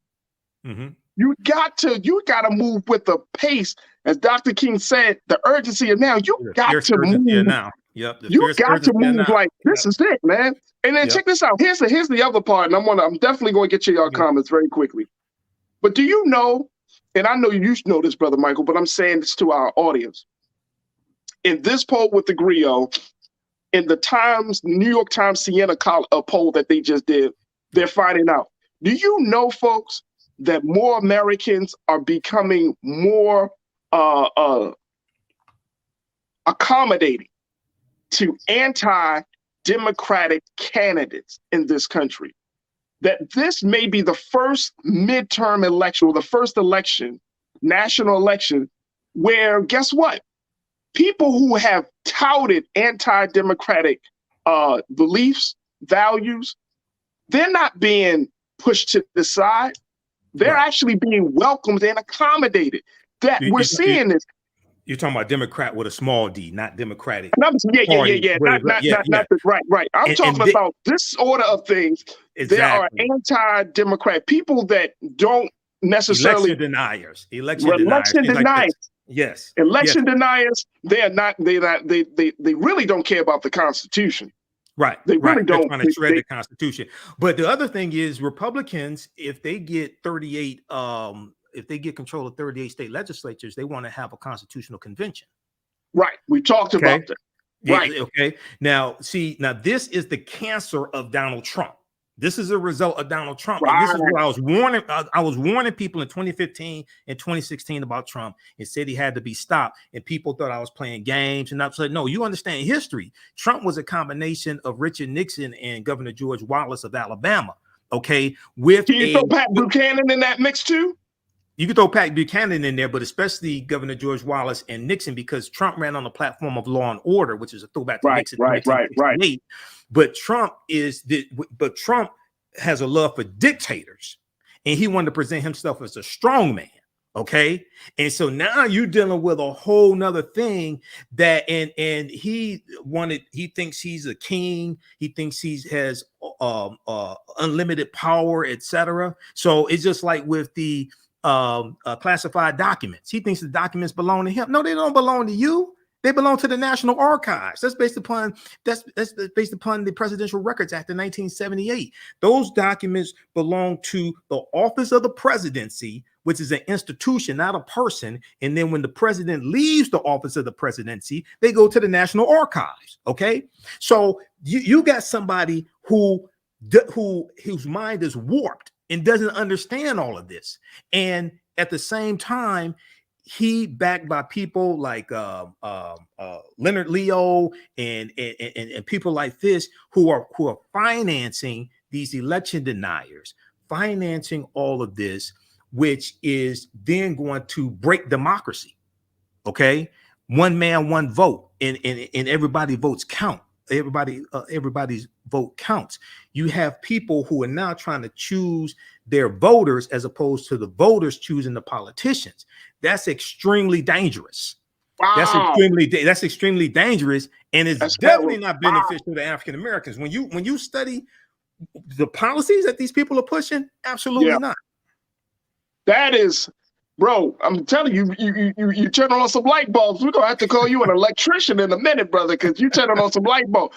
You said that we're in a place where politicians are choosing voters and voters are not choosing politicians. In a lot of these states that have passed these voter suppression bills, you've had 19 states passed 34 laws. Yeah. And they're trying to pass more of these. Exactly. They're trying to pass more of these. The other thing that's happened is that Trump and his people, what they've done is they've recruited a lot of poll watchers, Republican poll watchers, who and these are people who are being trained to challenge votes, things like this. And this is creating a whole problem when it comes to getting poll workers, the volunteers, et cetera, because a lot of the veteran poll workers, they have left because oftentimes it's not a safe environment. They've been getting death threats, things like this. And many of them are being replaced by these Republican poll watchers and poll workers, okay, who have an agenda. Okay, so this is like really, really dangerous. That's what's taking place right now. This is even more reason why we have to understand that elections have consequences and how important it is to vote in midterm elections. Democrats have to maintain control of the House, increase their lead, and maintain control of the Senate and increase their lead. Because if you can net 2 Democratic senators, then you can do carve-outs to the filibuster. You can get the George Floyd Justice and Policing Act. You can get the John Lewis Voting Rights Act passed. You can get other bills like the Moore Act, which did pass the House of Representatives, and only 3 Republicans voted for it. And that dealt with decriminalizing marijuana at the federal level, right, and expunging marijuana convictions going back to 1971. This goes beyond what Biden just did with his pardons for marijuana conviction. Okay, but this has to get passed in the Senate, and currently you need 60 votes in the Senate to do that. You don't have 60 votes in the Senate. It's just like the Crown Act that dealt with prohibiting discrimination against hairstyles, especially African American hairstyles. That ties to educational opportunities, and economic opportunities. That passed the House of Representatives. Only about 14 Republicans voted for the bill, but you need 60 votes in the Senate to get that bill passed. So these are bills that will have a tremendous impact on African Americans and our economic outlook as well. But you got to get it passed in the Senate, it requires a different strategy, and it's different rules and a different structure than the House of Representatives is. Absolutely. All right, let me get to some comments as we kind of bring some ending to this, because we're a couple of weeks out from the midterm elections. 21 days away. Yes, we're going to continue to have these conversations, and of course we'll bring our brother Michael back. But let me hear from our culture crew. Willie Frazier, my guy, you say if we go both parties, we divide our power. What hurts more, getting slapped with 2 fingers or 5? We must continue to slap America to consciousness. Well, that's a hell of a way of looking at it, but I agree with you. Yeah, you dilute the power if you split off into the Republican Party. Yeah. Right. Right. LJ007, you say vote with intention, pray over the ballot, child, and learn to stand in our God-given authority. It's getting really real out here. People to the point they have built a doomsday underground world. Shaking my head. Yes, they have. Lana, my sister Lana, always a loyal watcher. You say we should be playing both parties. I disagree. Whites play parties and vote their interest. But shall we do as the whites? Well, what interest does the Republican Party have that's beneficial to African Americans? What interest? Look at all these bills that we advocate for. Go to congress.gov and look up all these bills that you say you want and look how Republicans voted for the bills. Almost all these bills, Republicans voted overwhelmingly against them. You want to decriminalize marijuana? Republicans don't. Only 14 Republicans out of 215 voted for, only 3 out of 215 voted for the MORE Act in the House of Representatives. Okay. One of them, I think, is high half the time, Sugar Daddy Matt Gaetz. Only 3 Republicans voted for the bill. Go look, get past all these slogans and go look at who votes for these bills. What you vote for shows me what you value. This is what we have to understand. This is why congress.gov is such an important website. That's it. I love it. Real Brooklyn, they say they are being more accommodating because people are fed up. People are angry, and anyone that comes along and show any empathy for them, that's where they will roll. And then let me just tell y'all something. Even in our pain, even in our struggle, we can't get desperate. Right. Because if we get into emotional space, we get into this emotional space, right? Well, we just need something. We just need something. Then we lose sight. Right. Like, we can't get desperate. We can't get weak. I mean, look, we're resilient people. We've gone through a lot of things in this country, but we can't just drop the ball just because we're tired. Well, we have to have strategy and determination, and we have to be able to assess these policies. Can you see the link that I just posted here in the chat? It says White House. Yeah, I see the link, and what I would do, and Ariel, if you can take that link. That up. Yeah. And put that into the YouTube. I don't know if we can put that into the YouTube chat for our people for our culture crew to check out. But Brother Michael has shared with us a link. Yeah. If you get a chance, just pull it up on the screen. I want people to see the title of it. Yeah. They can we got a few minutes left because I got to bring on my next guest, Brother Michael. Okay. But, you my guy, so we're gonna bring you back on. Okay. But I definitely want people to see that. DeAndre, let me pull up a couple of more comments. DeAndre, you say facts. We are not a monolithic people. That statement I just typed is a literal comment. It goes in everything that we do and live by. Absolutely. We're not monolithic. Right. Truth is power. You say, did we forget that we raised the Wage Act, Paychecks Fairness Act, and protecting the rights to organize an organization when we have to protest in the streets for police and justice? That's my Democrats. Yeah, that passed the House. That did not pass the Senate, the Paycheck Fairness Act. Yeah, but it needs to pass the Senate, though. But it did pass the House of Representatives. So we got so many different things going on, but you know what? Get past all of the emotion, get past the rhetoric, and see for yourself. See for yourself. And when you see for yourself, tell your friends and your family, hey, look at the whitehouse.gov, go to congress.gov. Let's look at this because we're having emotional conversations about real life stuff. Go ahead, Brother Mike. We got the final one. That link that I posted, can you show that can you click on that, show that on the big screen? I want people to see the title of it. Okay. Because this is the fact sheet that shows how the policies of the Biden-Harris administration have benefited African Americans. See, proper documentation ends all conversation. I don't go back arguing back and forth with people. I deal with facts and evidence, okay? You read this right here. This is the latest one. This was updated June 19, 2022. The Biden-Harris administration advances equity and opportunity. Make it big if we can, Ariel. Yeah, make it big, yeah. The Biden-Harris administration advances equity and opportunity for Black Americans and communities across the country. Go through and read this. Share this with your friends and family. Besides me, I don't know anybody else. I haven't seen anybody on MSNBC, anybody on these other shows talk about this. This goes through and breaks it down category by category. Education, the American Rescue Plan, when it deals with the infrastructure bill, COVID-19, Emmett Till anti-lynching bill, all this stuff. Okay, so when you got people say, what did we get? Well, read this. Okay, this breaks it down. Now compare this. Don't compare this to the almighty. Don't compare this to perfection. Compare this to the alternative. because Republicans overwhelmingly were against these policies and are trying to block these policies and stop future policies like this.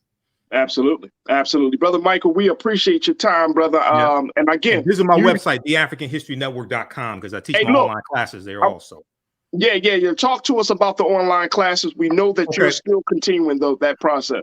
Yeah, so I teach them on Tuesdays and Thursdays, 7 p.m. to 9 p.m. Eastern Standard Time. On Tuesdays, it is from the Civil War to the Civil Rights Movement and Black Power, 1865 to 1968. We really look at history from 1800 to 1968 chronologically to see what happened to us after slavery ended, what led to the Civil War.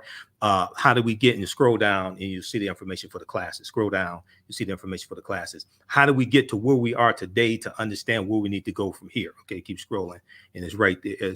You'll see the flyer. And then on Wednesdays, it's ancient Kemet, the Moors, and the Ma'afa, understanding the transatlantic slave trade, what they didn't teach you in school. Kemet is one of the original names for Egypt. We deal with thousands of years of history and what leads up to the transatlantic slave trade taking place, and go through and study the transatlantic slave trade. So I do a PowerPoint presentation. We have book references, articles, video clips. We do the sessions live. All the sessions are archived and recorded. You can go back and watch it anytime. So a year from now, 2 years from now, you still have access to the full class. And we have a bundle pack. The classes on sale $80 each, but we have a bundle pack where you get both classes for $130. So that's right at the homepage of our website, theafricanhistorynetwork.com. And you can email me through the website as well if you have any questions. There it is. And Brother Michael, Lana, our watcher, she said she signed up for the class, Doc. So okay. Thanks. What's her name? So What's her name? Lana Latham. Okay, all right, Lana. She may be in class. She said she signed up for the class. All she right, said in the chat with the fire emojis too.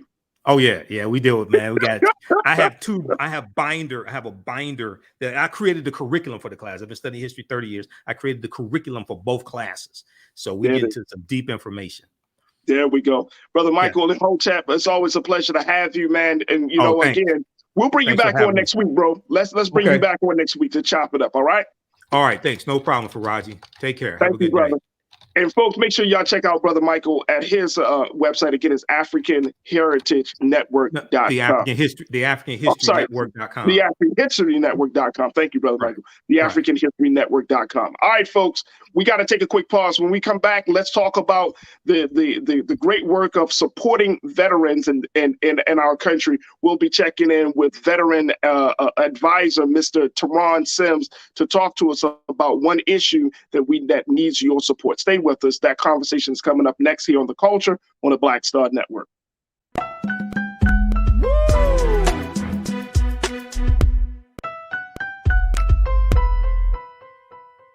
Hatred on the streets, a horrific scene, a white nationalist rally that descended into deadly violence.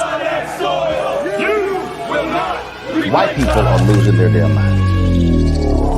As an angry pro-Trump mob storms the U.S. Capitol, we've seen We're about to see the rise of what I call white minority resistance. We have seen white folks in this country who simply cannot tolerate black folks voting. I think what we're seeing is the inevitable result of violent denial. This is part of American history. Every time that people of color have made progress, whether real or symbolic, there has been what Carol Anderson at Emory University calls white rage as a backlash. This is the rise of the Proud Boys and the Boogaloo Boys. America, there's going to be more of this. Here's all the Proud Boys, guys. This country is getting increasingly racist in its behaviors and its attitudes because of the fear of white people. The fear that they're taking our jobs, they're taking our resources, they're taking our women. This is white fear.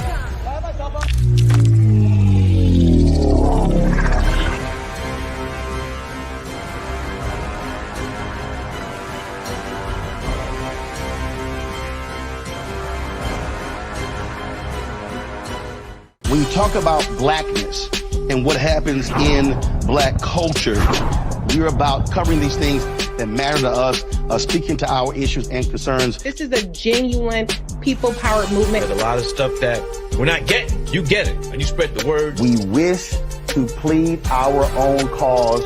Too long have others spoken for us. We cannot tell our own story if we can't pay for it. This is about covering us. Invest in Black-owned media. Your dollars matter. We don't have to keep asking them to cover our stuff. So please support us in what we do, folks.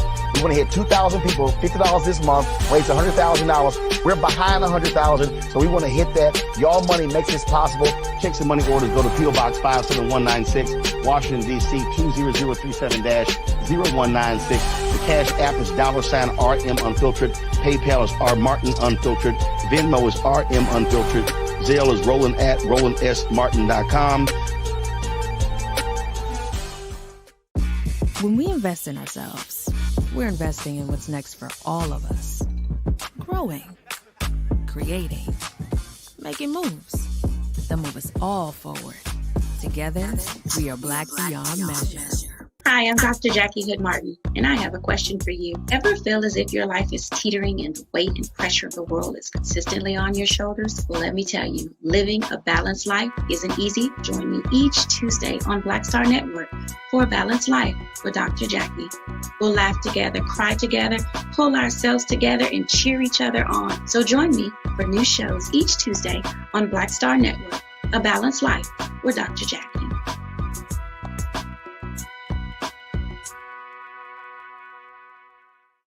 When we invest in ourselves, we all shine. Together, we are Black Beyond Measure.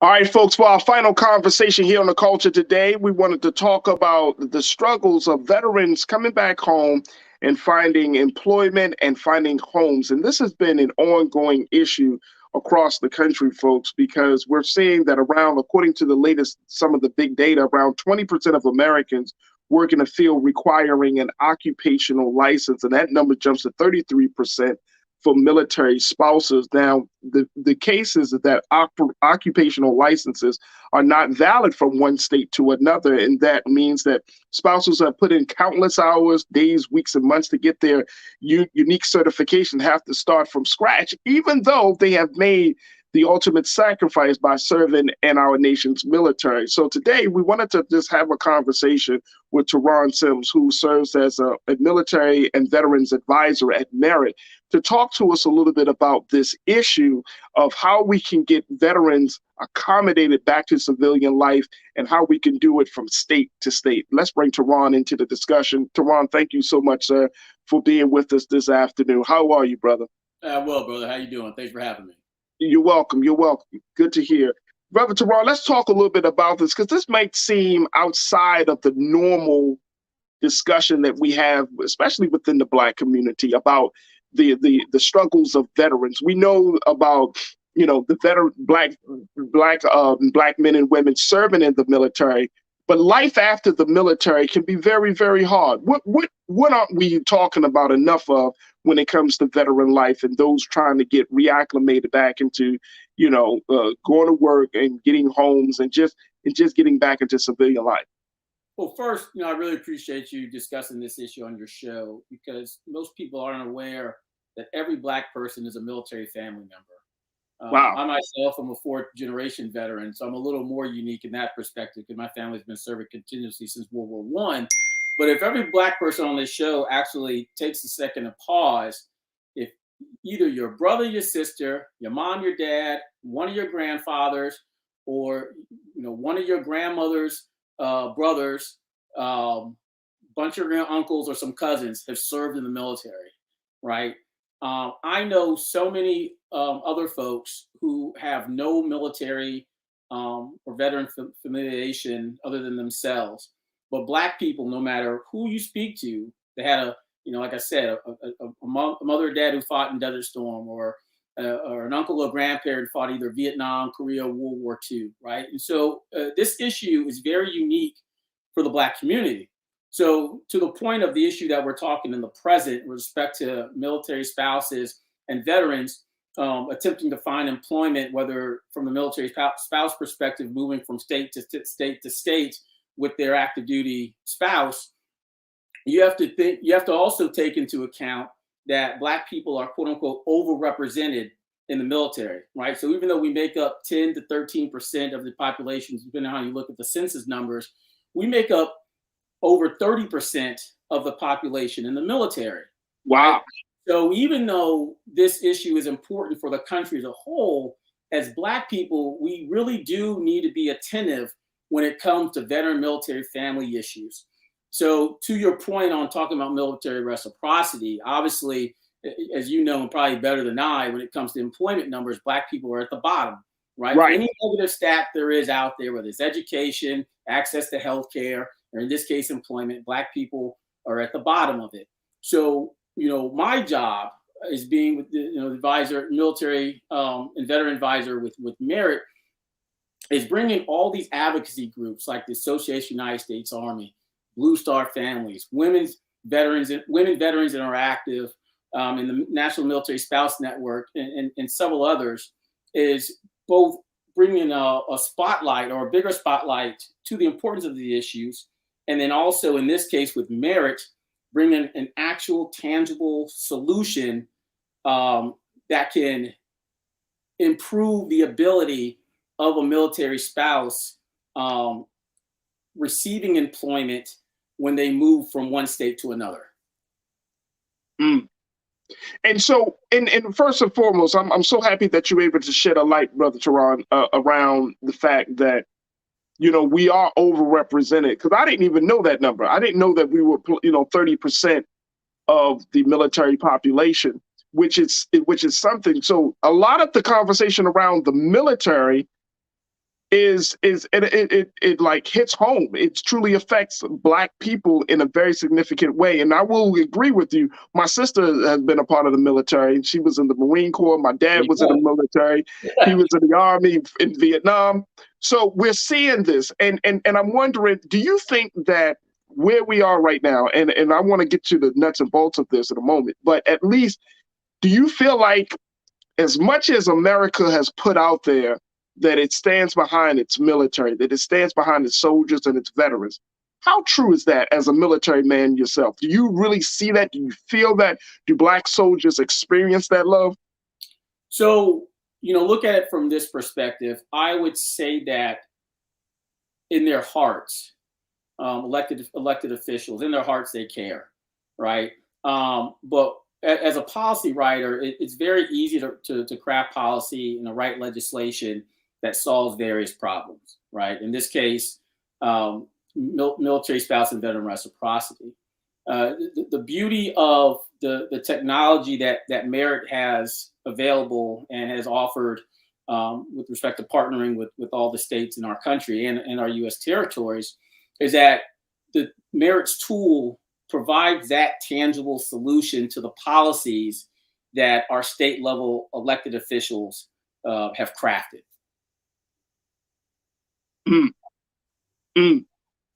So what does that mean? Does that mean that we should expect more military officials or those who come out of the military system, more veterans to get involved in politics? Like, how did we bridge that? Wow. I mean, we hear about the heroes, right? And when I think of military, Black military, I'm thinking of Colin Powell. Now, I have, I have a lot of respect for Colin Powell, even though he might be a Republican. But you can clearly see that he operates from a different set of principles, right? Of things.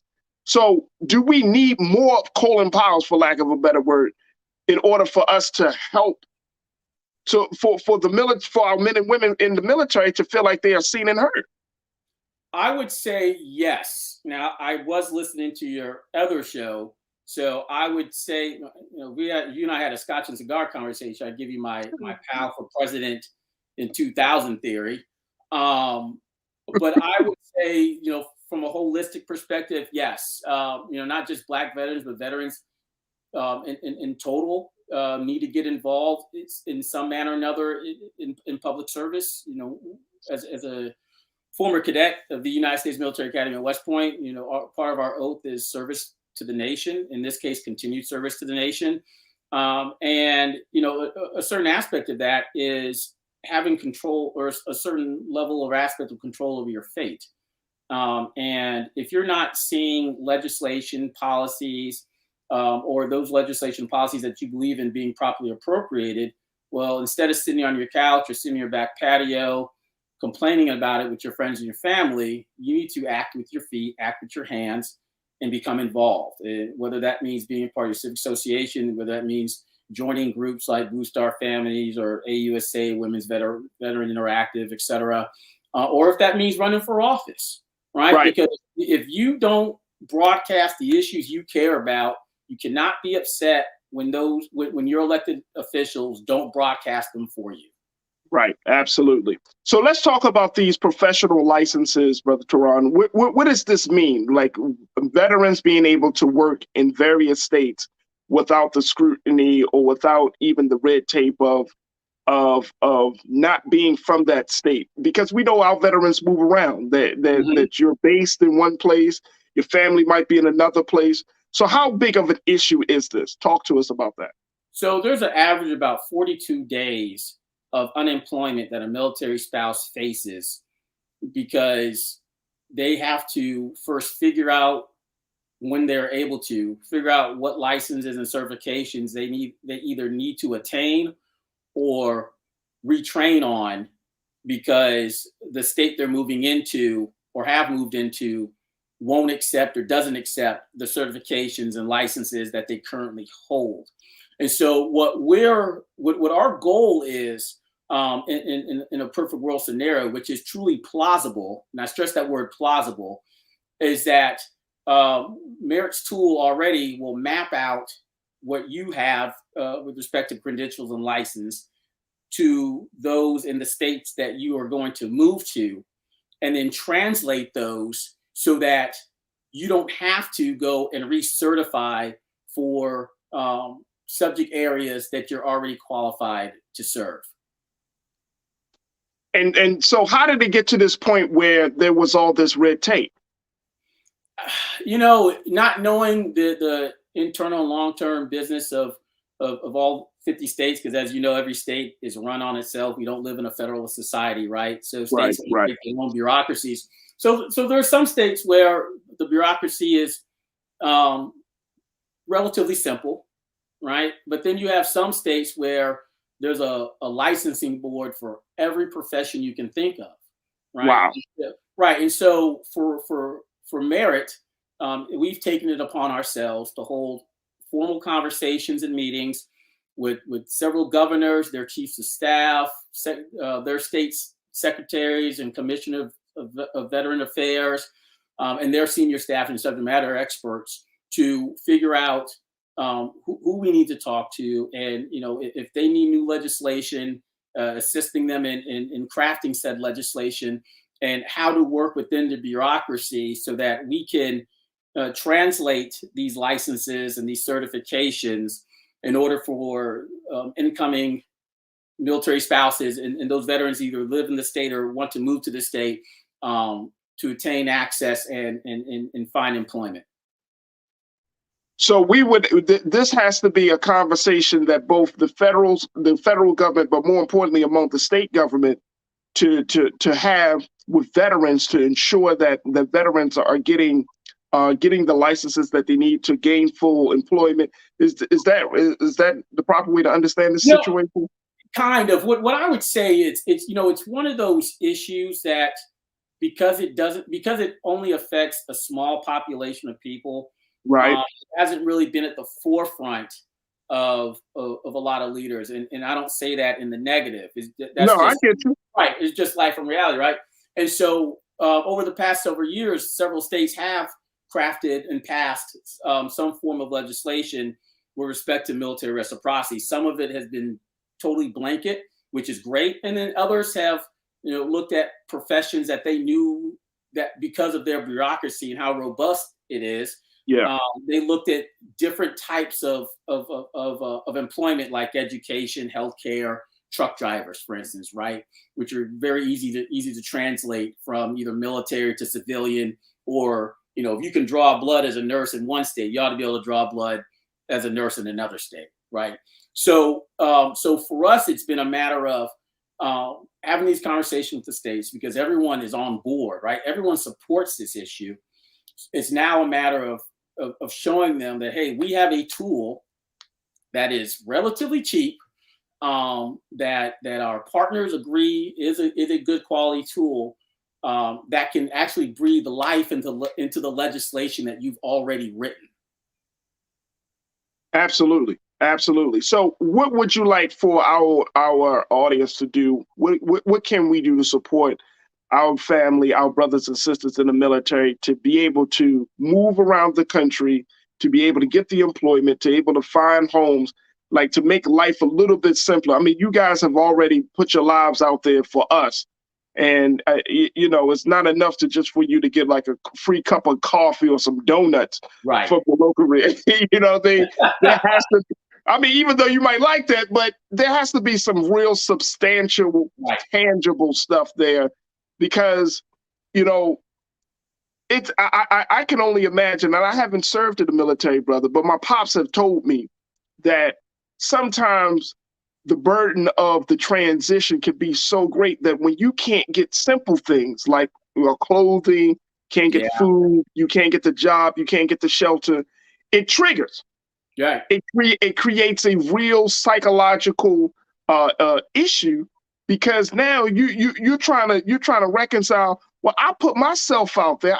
I've done what I'm supposed to do for my country, and this is how my country returned the favor. Mm-hmm. And so I can only imagine that, brother.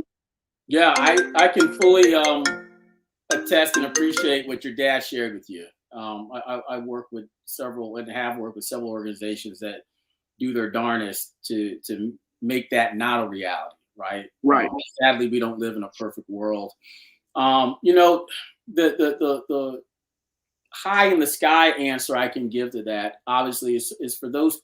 I say everyone needs to be involved in their community for one aspect or another. It can be the PTA, it can be your homeowners association, but I think every veteran, and especially in this case, Black people too, for that matter, right?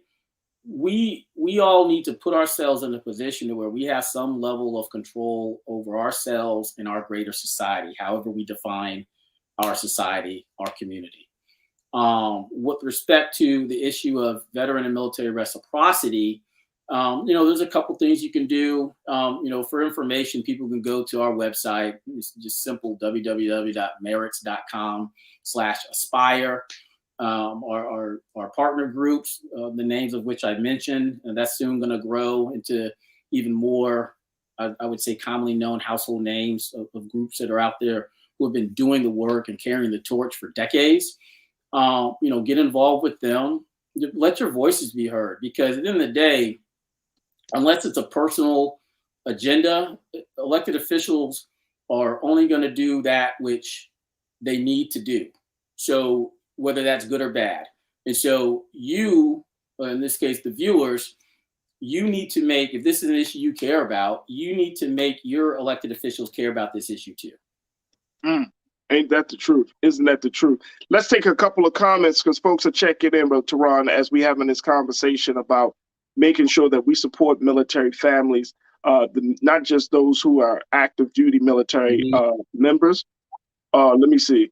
And also, but the families that these soldiers come from. Real Brooklyn, you checked in and said, as a retiree and is still serving the feds as a federal employee, serving the military with a job skill of combat doesn't get you far in the civilian sector. It's more than being Black. Many folks decide to get out because they couldn't conform to the UCMJ and the military way of life. When this happens, it becomes a struggle to find a job, medical coverage, and housing. And can you speak to that, brother? Yeah, I mean, he put a lot in that, but I can feel him. You know, just like your dad shared things with you, my dad shared things with me too. My dad's a retired Marine, Mustang 06, which meant he enlisted and then became an officer later. You know, being in the Army, you know, as a Black man is easy and hard at the same time, right? So it's easy in the sense that if you just truly believe, and this goes actually blanket for anyone who's in the military, if you truly believe, stand on your principles, stand for value, truth, justice, et cetera, and you don't care about not getting promoted on time, not getting the jobs you technically should have, you're fine, because at the end of the day, you're still going to have the 1st and the 15th, as I refer to it, right? You're always going to get paid. You're never going to get fired for it. But but at the same time, we're still Black, right? So you still have those issues you have to deal with. And sometimes you don't have mentors to lean on. Sometimes you're in a unit where you don't have friends to lean on, and sometimes you're blessed and you do. And so I understand the spirit of a real Brooklyn statement on that.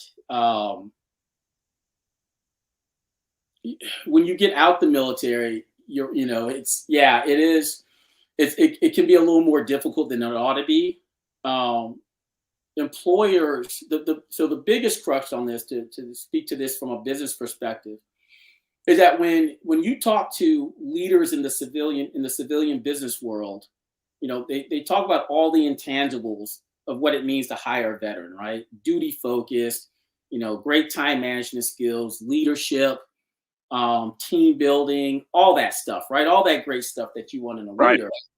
But then when you go to apply to it for a job, you can't get past the HR firewall because the HR people don't know how to properly translate your roles and responsibilities to the job. So unless you have the inside track to the position where the senior leaders who are making the decisions, it is very hard to translate your resume to read leader and problem solver to get a position. And this is why, it's a Black show, so just be honest. This is why Black folks got to take care of themselves. This is why Black folks, if you're in a position of hiring authority and you have a friend out there who's a veteran, pick up the phone. Don't assume they're good, because your veteran friend's not going to complain to you about how hard life is or how much his job sucks or her job sucks, right? Those veterans, right? Just like other folks look out for themselves. Everyone knows that when you see a job posted on LinkedIn or Indeed or whatever, they already have someone they want for that position 9 times out of 10, right? They're putting out there because they have to. So you've got to look out for those people, because at the end of the day, it's the intangibles you want. That's right. I'm a combat veteran myself too. I'm field artillery. I was light cavalry. My tangible skills don't apply to anything, right? But you're not hiring me to friggin' fire rounds down range, right? You're not hiring me to meet with and destroy the enemy. You're hiring me to solve problems, to build teams, to build organizations, to lead people towards success.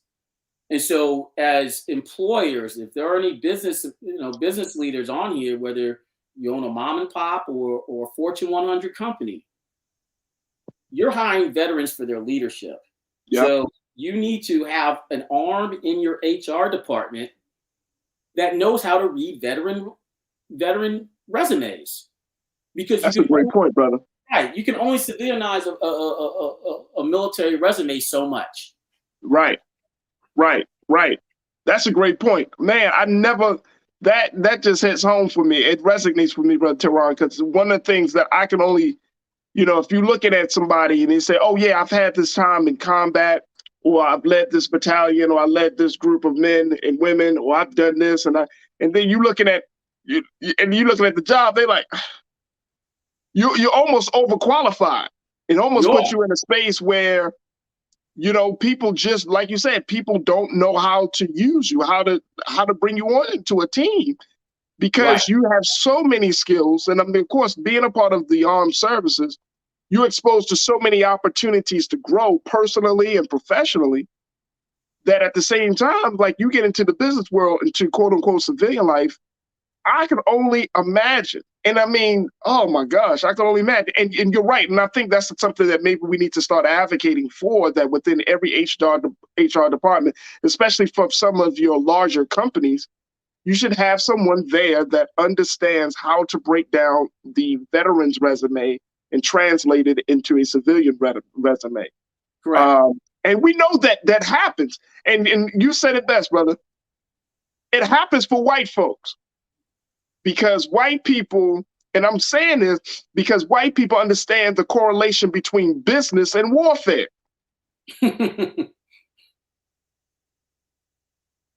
I mean, let's keep it real.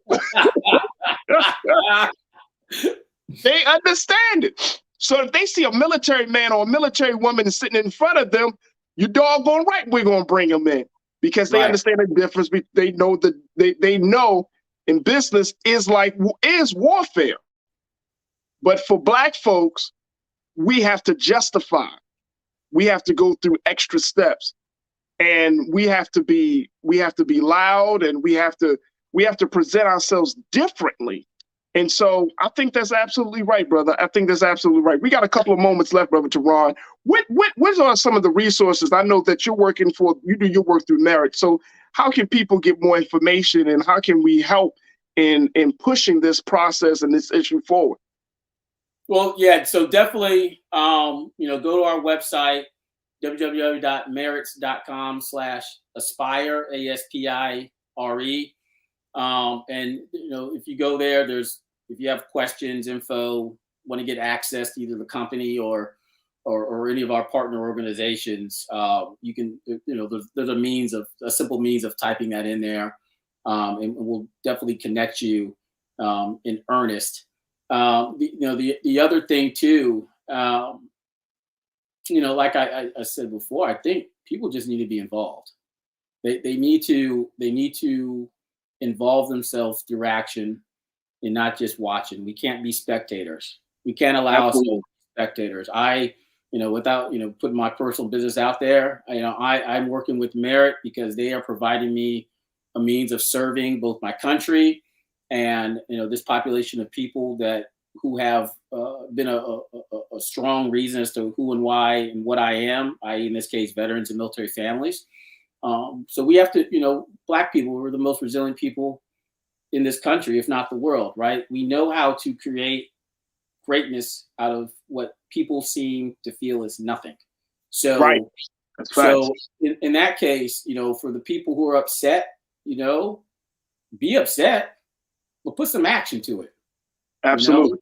Like I said, join a group, run for office, be your congressman or city councilman's most nuisance citizen, right? Right. Attend city council, county board meetings on the regular, write to the editor, something. Because with respect to the work I'm doing, I'm fortunate that we do have the support of both Democrat and Republican state governments. I'm fortunate that both the VA and DoD are diligently working in this space, and that we have nonprofit and for-profit organizations that believe in this. But that doesn't mean we don't need help, right? Yeah. That doesn't mean that you can't still pick up the phone or write a letter to an elected official and say, "Why is it taking so long?" It's Absolutely. a simple problem. People need to work. Very, very, I love it. You can't say it any better. We got about 30 seconds, Brother Teron, but what's your take on Secretary Austin, first Black man to serve as the United States Secretary of Defense? How do you think he's holding up in that very, very mighty post that he's in? Too bad you don't really know me. I'll say this. Secretary Austin, his friends and mentors are friends and mentors of mine as well, especially heavy. Wow. I think he's doing, with respect to the position he's in and understanding the history behind being the first Black man or Black person in a role such as this, he's doing a great job. And it's important for us, no matter how frustrated we may seem to feel with how our country's going or what our national security strategy is or what DoD looks like or our military looks like, we need to support him. Because his support or our support of him is going to make him better and make him more resolved and enable him to do even more than he already wants to do. Absolutely. Great answer. Brother Teron Sims, thank you so much for your time with us this afternoon. We truly, truly appreciate it as you serve as military and veteran advisor at Merits. We truly, truly thank you for advocating and doing the work that is so necessary for, unfortunately, a part of our population, a part of our community that is not talked about enough, which is our military veterans and their families. So thank you, Brother Teron, for the work that you do, brother. We truly appreciate it. Thanks for having me, brother. Take care. Absolutely. Folks, that's going to do it for us. I thank each and every one of you for your support. Make sure y'all go to blackstarnetwork.com to continue to show your support for us. Download the app for free. Check us out on all of our platforms, Black Star Network. There you can find the information about how you can financially support us, how you can share the word about the work that we're doing, how the awesome programs that we have streaming right now, and additional information, additional footage, and so many other pieces like Rolling with Roland and so many other things that is major events are happening across the country. They are streamed right now on Black Star Network. So make sure y'all do your due diligence and support blackstarnetwork.com today. Also, make sure you follow me on my social media platform. You can find me at The Real Farajii on Instagram, Farajii Muhammad on Facebook, and Farajii on Twitter. I'd love to connect with you. Let's continue to build this great community called The Culture and The Culture Crew. So I thank you for sharing my tweets. Jawan, I see you all the time, so thank you for that. Lana, thank you so much. Damon, thank you so much. I just want to connect with all of you because the more we get to know each other a little bit better, the stronger our community will be. And this is a community, folks, that I truly, truly appreciate and being a part of. So thank you for your support for all that I do here on this network. All right, folks, that's going to do it for me. Stay tuned. Up next is Roland Martin Unfiltered at 6 p.m. Eastern Standard Time. So make sure y'all tune into the big brother and hear what he got to say and all the dynamic panelists that he has coming on as he talks about these issues. And as always, never be afraid to challenge what's wrong. Stand for what's right while being yourself in the process. God willing, we'll talk tomorrow for another exciting edition of The Culture right here on the Black Star Network. Peace.